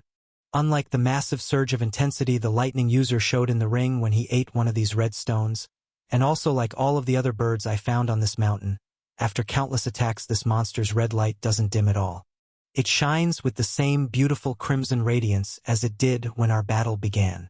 Alright, now let's see how you fare against one of my attacks back. I charge up a blade of mana, slightly stronger than the blades it's been throwing at me, and let it fly aimed straight at the bird's neck. My suspicions are that it will have some kind of special defense, or there will be an eruption of gravity used to block the strike too heavy for me to handle at close range, so I jump backward after letting it go but am very surprised at the attack's results. The blade of mana collides with the flames that surround the bird just like any of its other attacks. Both energies are disrupted, but there is a portion of mana left over that makes it through. The blade hits the bird's feathers and flesh, then slices through with close to no resistance. The tail has been stolen. If detected on Amazon, report the violation. Once the blade of mana makes its way halfway through its neck, however, it is met with another similar unsensible strong force, and they collide to release the remaining energy left in the attack, proving to be even more detrimental than my initial blow. Its head and chest are stained with blood, leaving a gaping hole where my attack landed. I don't sense a drop of mana in this bird, and it doesn't have any to use as defensive shielding. The crimson flames are truly the only bit of energy it has. Its red eyes begin to flicker. Then from the area my attack made its mark, the red flames surrounding its body start to decay and completely disappear. In a matter of seconds, the absence of flames spreads from the wound and its entire body grows cold and lifeless. At the same moment, its red aura surrounding it disappears as well, and the mighty bird begins to fall down the side of the endless mountain. I stare confused for a few seconds, then air-step downward to follow its descent. Once at eye level, I use telekinesis and hover with it right in front of me. I still feel a very faint ripple of gravity coming my way now as I hold the creature's body, and am a bit disappointed when no absorption notification pops up. However, once the monster dissolves entirely, a small red gem is left behind. The ripples against my barrier are coming from its direction, but I still feel nothing coming off the red fragment left behind. Well, I guess this is a start. A spatial magic portal opens beneath the red gem, and I let it fall through before turning to face the bottom of the mountain again. It wasn't exactly what I was expecting, but at least I know what to prepare the others for. I make my descent back down the mountain to meet up with Ember again to tell him my findings. I take the red core out from my storage and show it to him from a distance, and he nods while giving a simple reply back. Good. If it only took you 4 hours to find a red core, that means we'll have enough time to make it to the top. We wake the others up and begin our ascent. I don't hold back on sharing my mana control and status now, giving them each a third of the 10% available, and leading us up the endless cliffside as fast as possible while running into as many vultures as I can find on my enemy detection skill. Just as I assumed when I made my flight up for scouting, they all receive a full 1% from these kills, and raise their total MCP by 1 to 2 million with every single sword slash. Over the next 18 hours, we managed to make it up about halfway the distance that I managed in 4. Even so, everyone on the party has risen hundreds of millions in natural MCP, and have grown noticeably stronger. We stop for a food and rest break on a nearby ledge, and I release the power from my buff, but the 3 of them still continue to glow with their own extremely heightened mana control auras. Once we head off, floating higher and higher into the air of this endless mountain for another 18 hours, we surpass the point I traveled to on my former travels up here, and Ember points to the sky and speaks aloud. Another red core? Less than 100 kilometers away. We're close to making it into another zone. My teammates are nearing their limits. We've been traveling up this mountain for over a day and a half. I respond to Ember and motion for the others to come over while pointing to a nearby ledge with a single tree on it. How about we set up camp for them to sleep for another 8 hours, and you take care of that red core nearby. I'll stay and watch. I think after one more training session, once they wake up, they'll be able to fight one without me. You look around and see what you can find. He nods, using fire beneath his steps to fly higher into the sky, not wasting any time. See you soon. While the three applicants from the Apex, Silka, and Talton regions fall asleep almost instantly on the stone ledge of the mountain, I do a scan of my surroundings using my stealth skill and greater form to see what kind of progress we've really made. There isn't a single other team within my range below us. We've traveled so many 100 kilometers into the sky at such intense speeds that not a single team has come close to catching up. With my heightened senses now, I see exactly where Ember is headed, and the clump of mana looks exactly like the fiery bird I killed earlier, with many other scavengers around it, most likely trying to siphon its crimson energy. As my mind wanders and the cool breeze up here whistles by, I sense more and more clumps of energy higher and higher up the mountain. I count over a dozen. No more than an hour passes before the first one completely disappears once Ember's geolocation collides with it.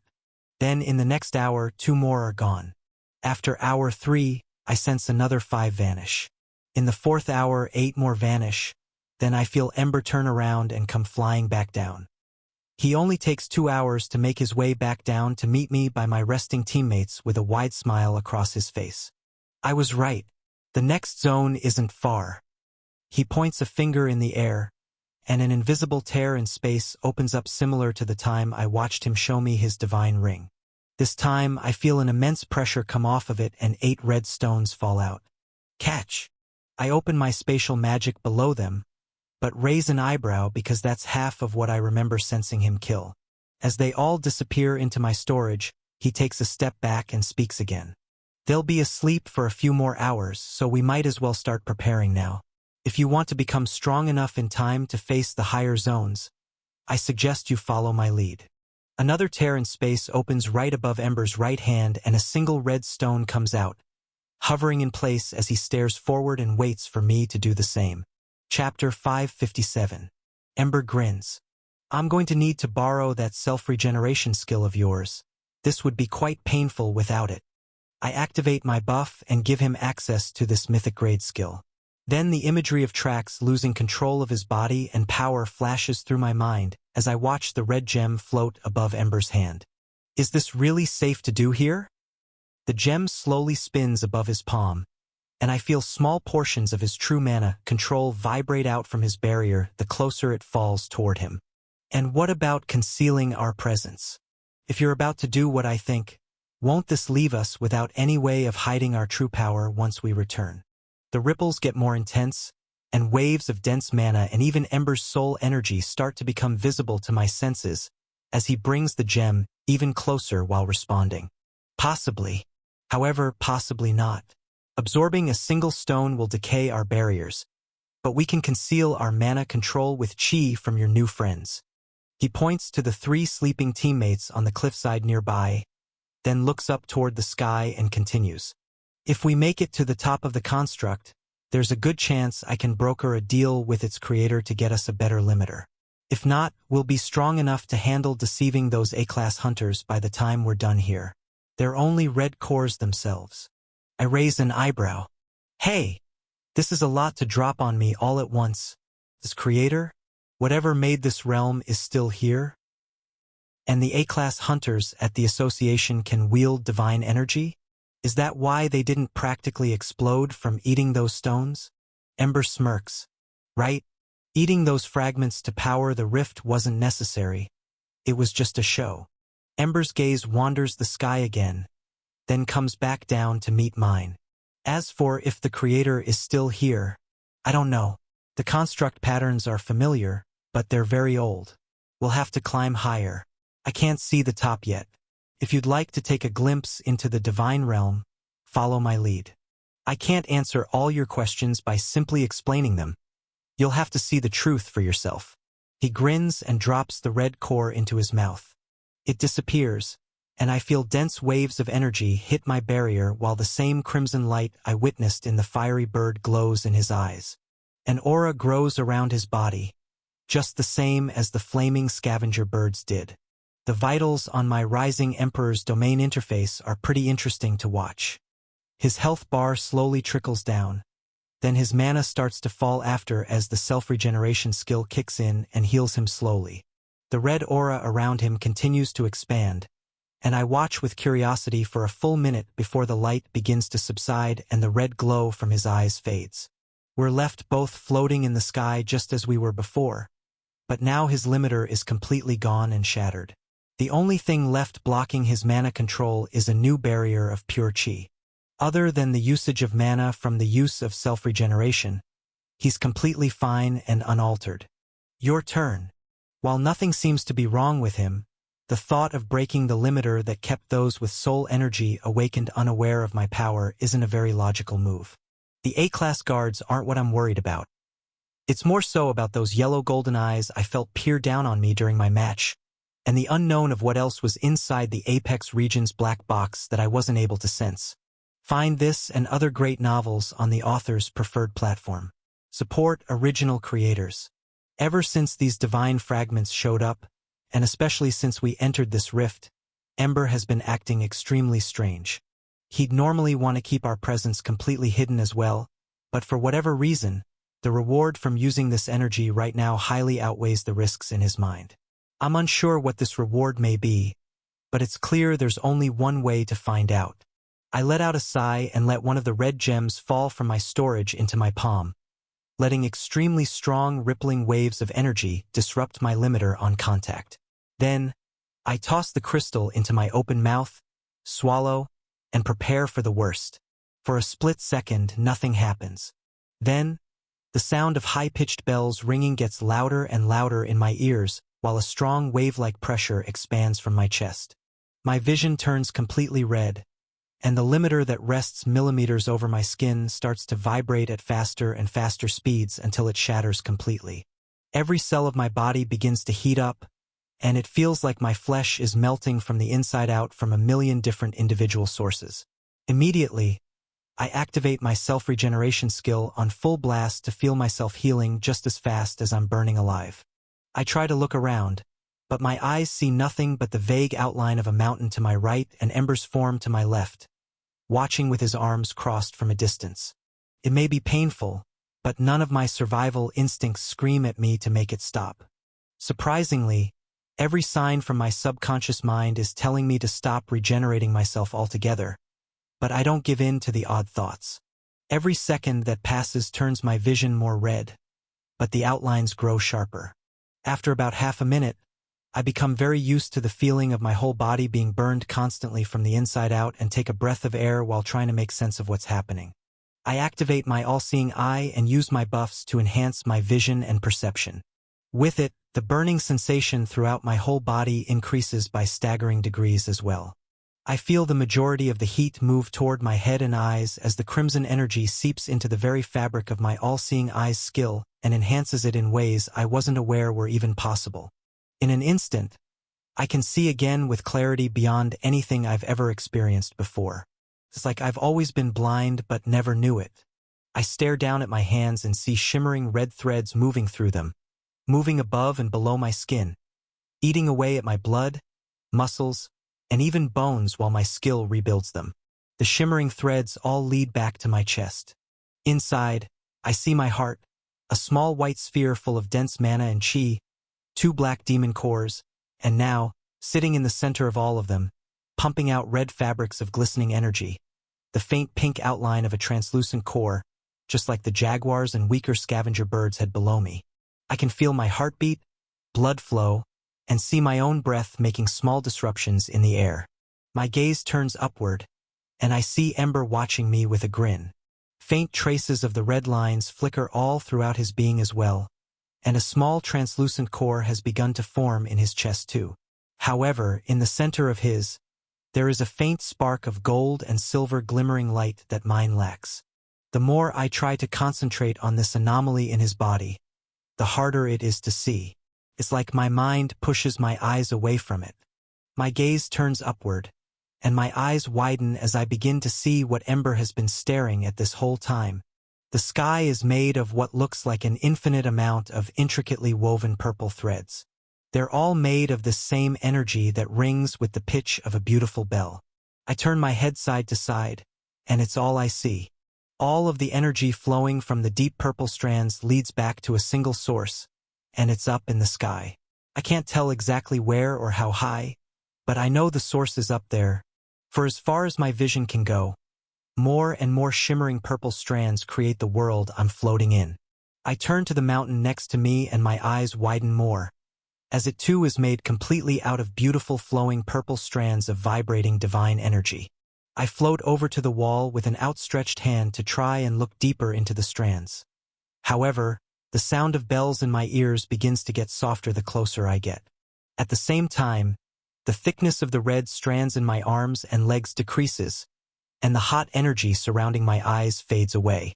The energy from the red stone slips away from me just as fast as it came, and my vision of the true world before me ceases too. It's like a pair of dark sunglasses are forcefully pushed over my eyes at dusk, making it impossible to see the outlines of what I hardly even managed to conceptualize before.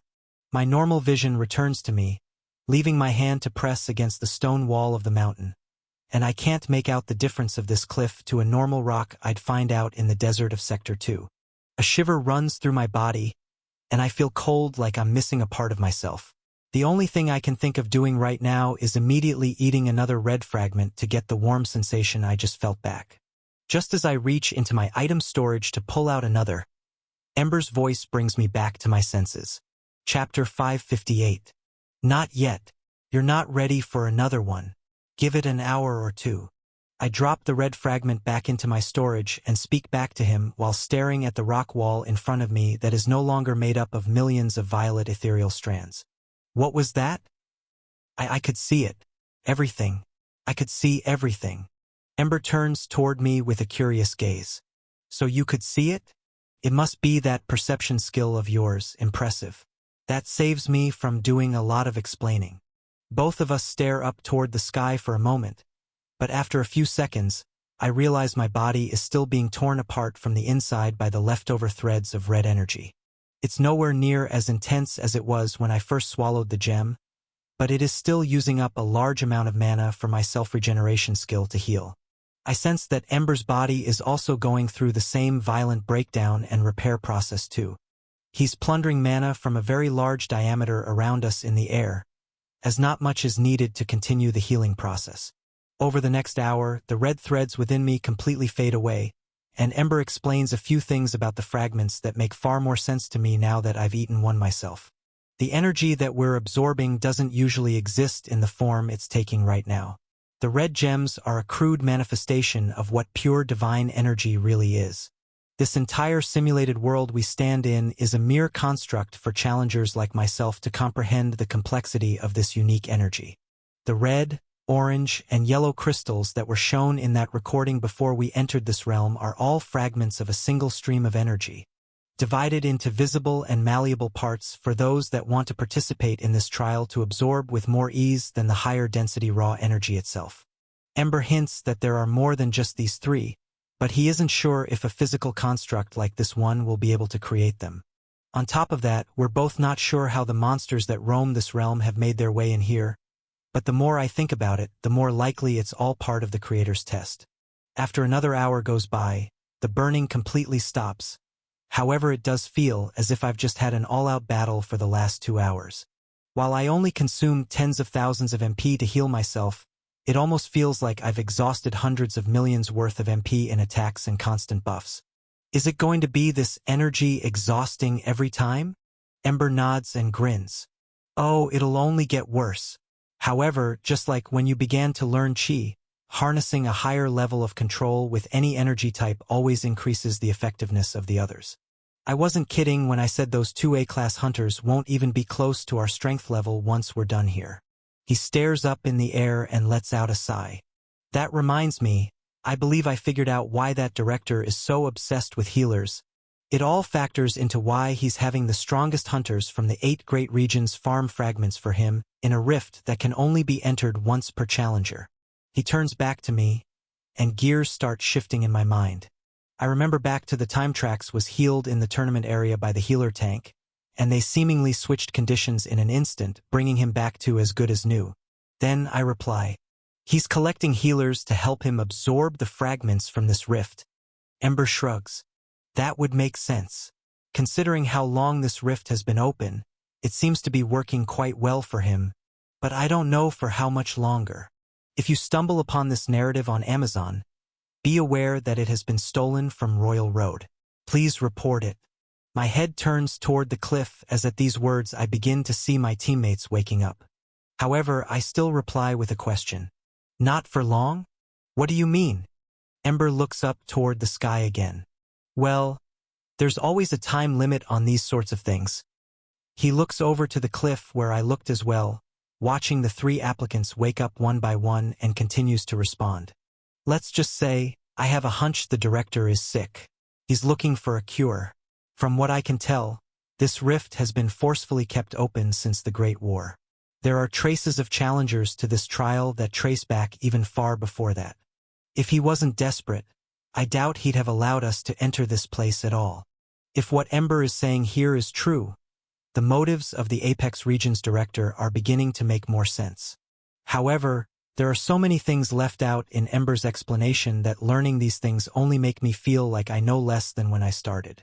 While the thought of the director being a wielder of divine energy may be a concern, there is one bigger than it that I want to ask Ember.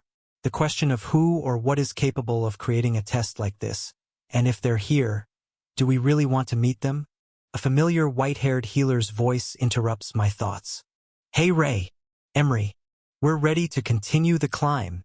Nat yells in a cheerful tone while Dane rubs his eyes and wakes up on the other side of the cliff. Marcy grips her spear tight and gives me a nod too while they place all their sleeping gear back into item storage.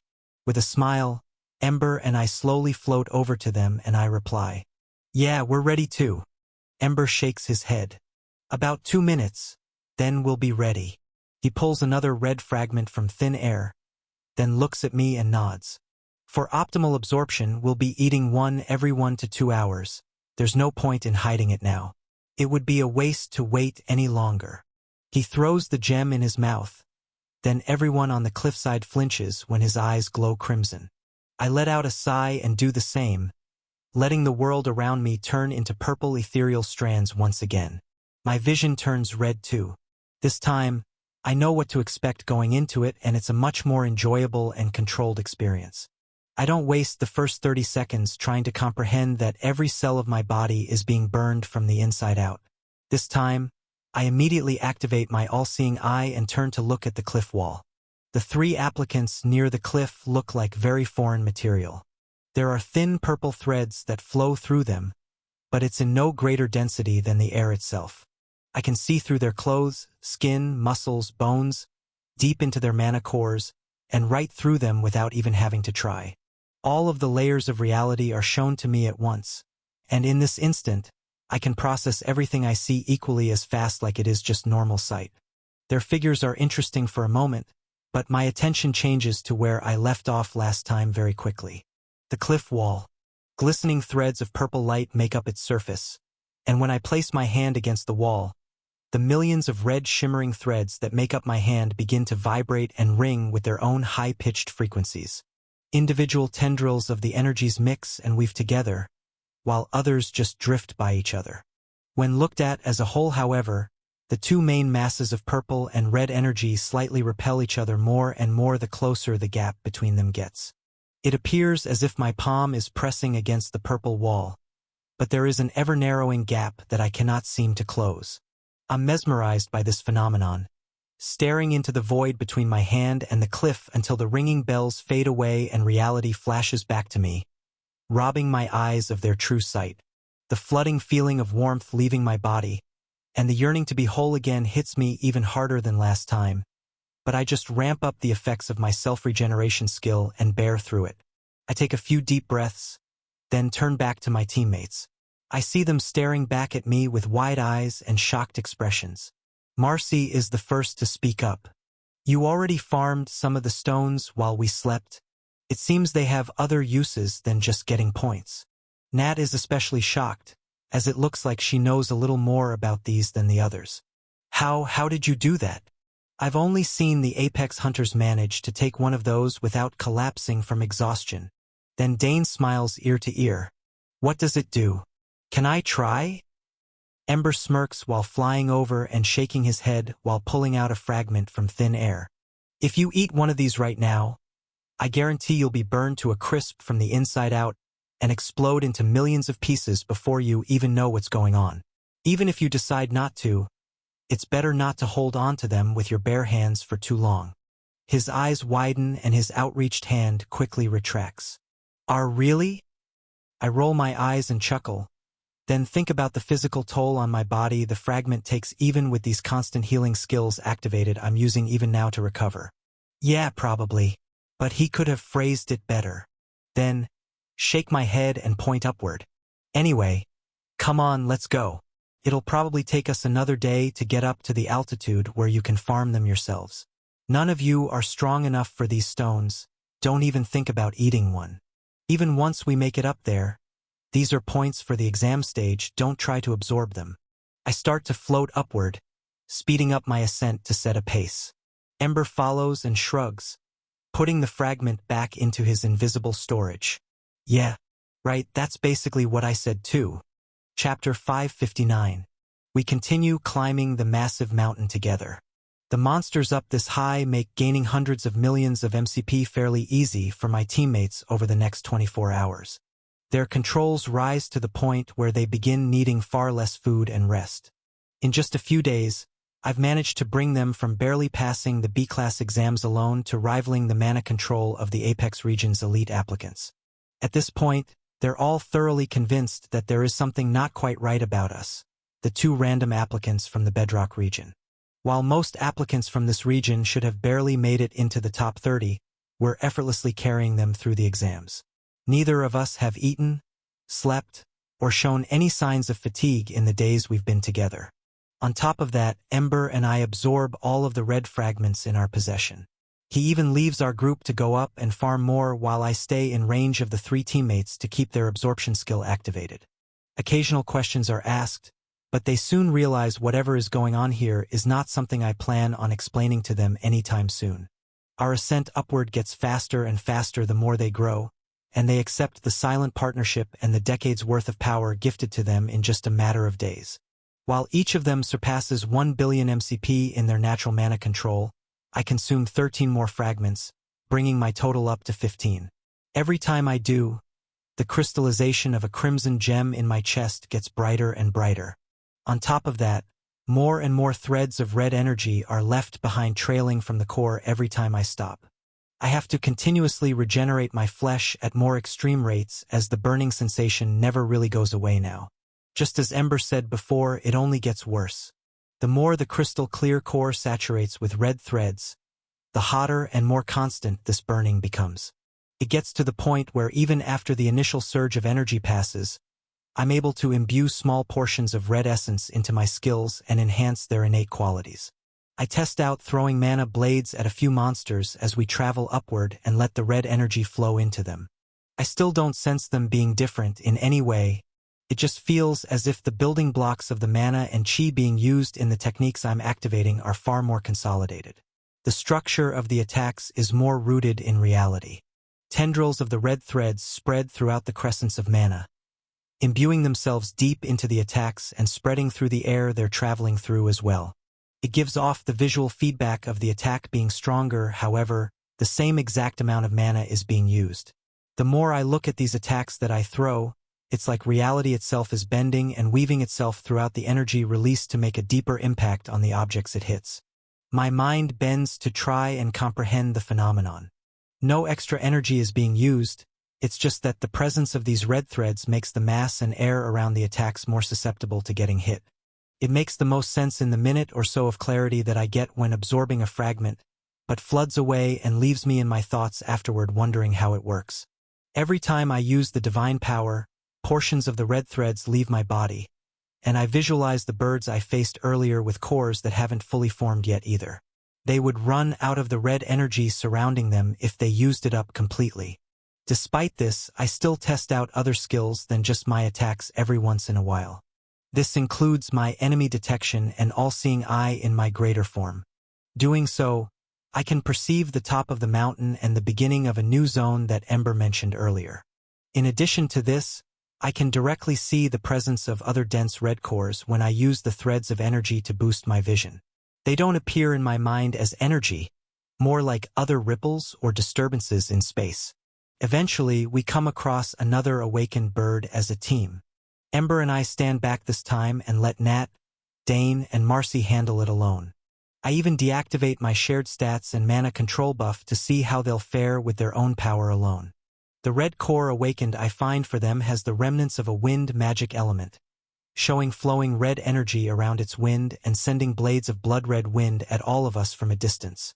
The 6 wandering scavenger birds that stay nearby are quickly taken out by Dane and his pure white wind attacks. Marcy is by far still the strongest out of the 3 of them and most confident in close-range combat. She's able to weave in and out of the falling birds attacked by Dane, taking control of the real enemy, facing off against it in close-range attacks, blocking and attacking with her spear. She uses pink walls of manifested mana to disrupt and extinguish any attacks her spear is unable to fend off. Dane joins in after, sending in a barrage of long-range attacks once the red-cored monster is occupied by its immediate threat, the spear wielder. Love this story? Find the genuine version on the author's preferred platform and support their work. Nat still stays behind, watching from afar with daggers in her hands with sharp eyes. Without the fire skill I've been sharing with her, it seems she'd be hesitant to jump into battle, especially with the bright red aura that reaches far out from the creature they're fighting. In less than a minute, the team takes out the monster, but both Dane and Marcy, who were very up close and personal to the bird, and its attacks have tendrils of red energy coursing through their veins as well. Dane has far less, as he wasn't near the denser parts of the bird's aura. However, Marcy has far more. Her armor was even hit point blank with the attacks a few times. While they protected her from the brunt of the blow, I can see with my enhanced vision their bodies being broken down just the same as mine is now, just at a much slower rate. Marcy follows the falling bird's corpse and collects its red core and throws it into her item box. Nat floats over to Dane first, then Marcy once she returns, and heals them as she would after most battles, and I witness an interesting energy exchange take place. As her white aura envelopes their bodies, I watch the red energy that infects their bodies flow toward Nat and creep into her body instead. They both seem very rejuvenated while Nat becomes exhausted and filled with the burning sensation herself. I don't say a word or do anything yet while I watch Nat heal herself. The red threads fade slowly, but they don't go away entirely. Most move toward her chest and begin the process of making a very small pink translucent core. Ember witnesses this too and speaks to me through our link. She's strong enough now to the point where it will be fine. If she's not directly ingesting the stones, I doubt even a full month of this would be enough to accidentally spark a core formation. I recommend leaving her with some self-regeneration potions though. I nod and do exactly that, giving Nat enough potions for a small army to store in her item box before we continue upward. Another 12 hours pass before we finally make it to the new zone split I sensed before. During this final stretch up the mountain, Ember and I absorb 7 more fragments each, and I don't activate any more unnecessary skills while using the energy to make sure the bulk of it gets saturated into my now very brightly glowing red outline of a core inside my chest. Practically lights up my entire body red. Ember too. I'm positive it's on the verge of changing into something very interesting. My teammates have farmed a total of 9 red cores and agreed to split them evenly among each other while Ember has periodically gone off to farm extras that aren't in our flight path. Every hour or so he comes back with dozens of excess fragments for me to store away. We'll probably never need this much, but it never hurts to be safe, he says while eating another gem and adding to his red glowing aura. I eat another one too as what looks like the top of the mountain comes into my line of sight. Less than an hour passes before it comes into everyone's view, and we pick up the pace even further, flying higher and faster into the sky until we reach it. Once all 5 of us pass the cliff's final edge, the view on the other side isn't at all what I would have expected. Marcy is the first to say it out loud. An ocean? Up here? Rolling waves are all we can see. The mountain acts like a dam, holding back an endless pool of water stretching out into the distance again. It doesn't only go out wide, it is deep as well. The mountain slope is just as steep as it was on the other side. However, there is a slight curve to it. It may not be visible to the naked eye, but with my enhanced vision, especially with the red divine threads coursing through it, I can see this endless sea is sitting inside the top of this stone mass. The mountain is wide, so even this is just an educated guess. In my vision, it just curves off to our left and right into the endless void of sky. There's a small bit of land between the endless sky and endless sea, about 50 to 100 meters of it, varying in some places where the waves of the sea crash harder.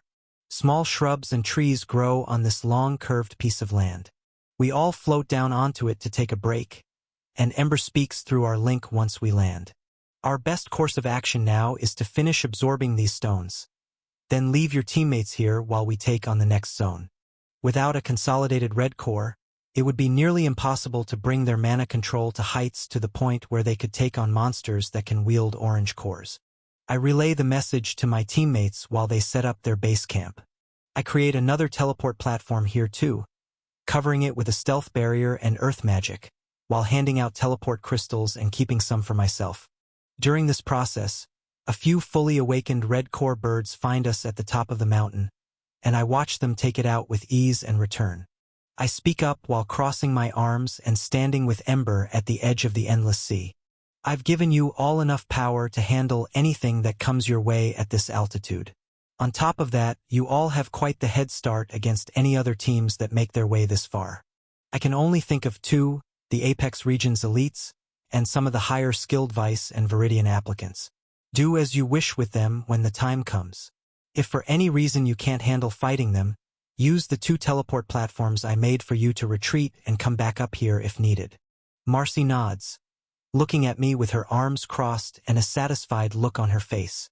Sounds good to me. We'll keep anyone from passing this line if they approach. Then, she turns to look back toward the sky but says one more thing. Oh, and thanks. I'm glad I trusted you. I haven't trusted anyone in a long time. I'll have to show you around the Talton region when this is all over. I think I can convince my leader to let you come by. Dane replies next. You're leaving right now? When will you be back? Before the 28-day limit is over, right? I shrug, and Ember replies before I can get a word in, holding a red fragment in between them. We'll be leaving once we awaken our red cores. It won't be too much longer at this rate. Ember turns and starts walking over to the water's edge, sits down and sends me a wave of telepathy telling me to join him once I'm done, so we can finally finish this up. I nod. We'll meet you all once the trial is done. The hard part is already over. You're strong enough to pass this exam on your own now. That was the whole goal here, right? Make it to the top 12? Make the Silka region proud. He smiles. Right, yeah. He pauses, but looks at me with a face full of confidence after thinking over my words. I'll collect more fragments than anyone else. I'll show you around the Silka region once this is all over too. I smile and nod back. Good. I turn to Nat and reach into my item storage to pull out a small blue orb and toss it to her. Inside, an extreme grade fire summoning skill lays dormant. If you want that fire skill to stay permanent, eat that. You seem to have a much more aggressive fighting style when you have access to the skill. It might come in handy. She catches it, looks at the small orb for a few seconds then nods, placing the orb into her item box. Thank you. I'll use it if I need it. I thought this would take years, maybe longer, maybe even never. Winning the tournament in Stage 4 lets me go back to the Viridian region right after these exams are finished. Yes, and I'm very interested in what matters you'll have a say in when you get a place on that B-class board as well. I smile and turn around to go join Ember, but continue speaking, making eye contact with everyone. Even so, it's not over just yet. Keep training while you can and stay nearby. I have a feeling you're going to need all the power you can get once the other teams arrive this high up. You could still lose your points if they take them from you. It's better safe than sorry, right? Each of them nods and scatters off to find more enemies nearby to absorb their MCP while I walk over to Ember and sit down. He looks toward me and eats another red fragment, then closes his eyes as crimson threads fill his body. Let's finish this and move on. Your journey here has just begun as well. I take a deep breath and do the same, staring off into the endless sea while more threads of ethereal light saturate my core. Chapter 560. One after another, I consume the red cores that Ember farmed for us and allow the red threads of energy to surge through my body, consolidating into a crystalline form in my chest. The burning and tearing sensation consuming my being only intensifies. It feels as if every cell of my body has been destroyed and regrown countless times. Hours pass, and the time between every red core consumed gets shorter each time. While the red threads of light don't harm my physical body any less, every new fragment that I consume lets less and less of its essence escape. The red aura that hardly enveloped my entire body on our way up the mountain has now transformed and grown into a large and vibrant crimson aura. I'm unsure how many hours have really passed, but after about half a day's worth of time sitting on this shore in front of the endless ocean, my memories begin to fade as it feels like the only thing I'm concentrated on is absorbing the next red fragment. Ember's red aura grows in radiance too, not too far away from me on the shore, and in the very distant portion of my mind, I feel the presence of the 3 teammates that came with me up this mountain, killing monsters and growing stronger. I close my eyes and concentrate, but I can still see the world around me in perfect clarity. The purple ethereal threads that weave the mountain into existence below me constantly give off a light ringing sound as the vibrations of the crimson light in my core get more and more intense. It fades away every time the energy from a fragment is consumed, but the whispers of intensity stay behind for longer and longer each time. Eventually, the ringing gets louder and faster, and after dozens of fragments, I begin to lose count of how many I've consumed. Ember's voice echoes in my mind as we increase the rate of absorption even further. We're almost there. No matter how you feel, don't stop healing your body. We're on the verge of awakening a red core. I do as he says. Even though every time I consume a red stone, there is an indescribable feeling to let its hot rush of clarity take over. I cling on to my body and heal it constantly, using hundreds of thousands of MP in the process. Eventually, I come to a tipping point and yell out into the endless ocean as I feel my mind waking from a slumber I didn't know I was trapped in. My dazed state after consuming fragments doesn't come like it usually does, and the feeling of clarity for the few seconds that I absorb a fragment stays with me indefinitely this time around. I open my eyes and find myself floating above the shore by just a few centimeters, and a wide red aura of billions of red threads seeps out of my chest and wraps around the air surrounding me by about 20 to 30 meters in diameter. My perception skills are working at full blast, but I don't sense any of the red light seeping away from my body. It doesn't even feel like energy at all. It just feels as if anything these red threads touch, I understand and have a far greater control over the reality near me. I feel my heartbeat. I hear my every breath, the blood in my veins trickling throughout my body, and the constant crunching of my bones and muscles still being broken down and reformed by my skill. The self-regeneration process is aided by the red threads permeating from my core. However, this is still a conscious effort. For whatever reason, access to this power wants the limits of my physical body to be destroyed, but I don't plan on letting that happen. For now, it isn't much of a hassle to keep this skill activated like a passive buff. By now I've grown used to it. Love this novel? Read it on Royal Road to ensure the author gets credit. I reach into my item storage and pull out my daggers, then send a few crescents of red lighting off across the ocean. The mana output is exactly the same as it's always been. The attacks just feel far denser and weigh down on the fabric of this construct, making them many times more deadly than they would be without the red ethereal light coursing through them. I send off dozens of attacks, in awe of the fact that the red aura around me doesn't dim at all. A radiant red core glows in my chest, made up of what seems like an infinite amount of crimson threads. Wherever I float in the air, it's like a weight of immovable mass bends the world around me. Ember's voice finally breaks me from my enamored state. Congratulations! You've successfully awakened your red core. You can perceive and manipulate the most crude form of divine energy.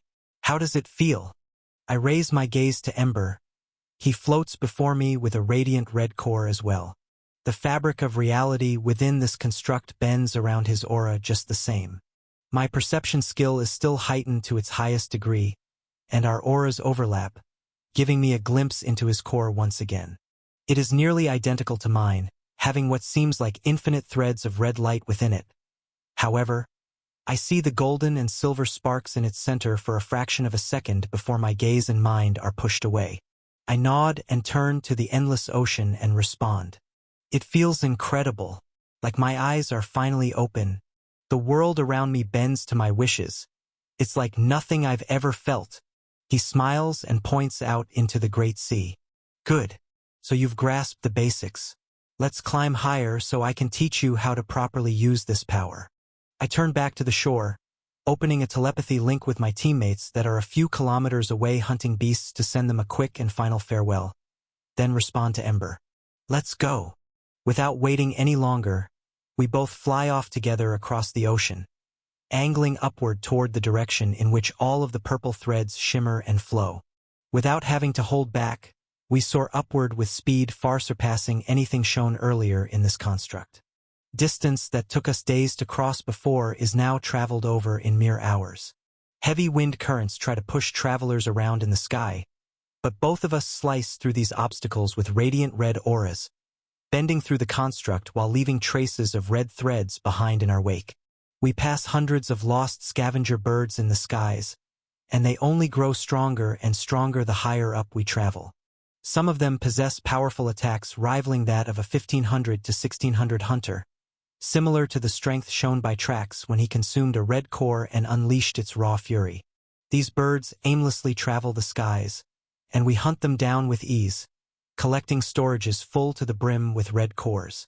Ember never consumes any, and I ask why, as many of them glow bright with power. He shrugs and responds with, "You can eat them if you want, but at this stage in our progression, anything less than an orange core won't do much." Out of curiosity, I eat a few as we travel higher, but just as he said, after hitting the tipping point on the shore earlier, any extra red essence does nothing but flow right through me. I get a small surge of clarity, and my aura grows just slightly, but it fades away and is left behind in the wind less than a minute later. I've hit some kind of natural limit. After about 10 tries, I let out a sigh and stop attempting to absorb fragments, giving him a late reply while slicing through a slowly circling scavenger bird. "You were right. I guess they don't do much." At the same time, I pull the orange core from my storage that I managed to obtain from the last event back in the Apex region. "How about this?" Ember slices through another bird of his own, about half a kilometer away, and turns to me using our mind link to reply. "You're probably ready. I'd advise against trying it in the sky. We should at least find somewhere solid to sit and rest before attempting one of those." His gaze turns upward, and I feel his aura pulse outward to scan the surroundings. I momentarily slow my momentum to take a moment and do the same, looking far off into the sky above the ocean and finally see something interesting. I whisper under my breath, "Chains, so many chains." Reaching up high into the sky, I see countless heavy chains. They're covered in vines and rust, all falling down into the endless sky we've flown up through for hours. The wind currents make them sway back and forth, rattling in the air. Some are pulled tight, while others are loose and dip down to curve for endless kilometers. I can't see the bottoms of the chains as we're too far up, but I can only assume they plunge into the depths of the sea below. I also cannot see the tops either. They stretch up into the sky, fading away out of my senses. These impossibly large metal structures are also made up of purple ethereal strands. Whatever they are, they're native to this construct. In the faint outer sense of my mind, I see pockets of orange light jumping from chain to chain, grabbing onto the vines, and using them to climb higher up into the sky.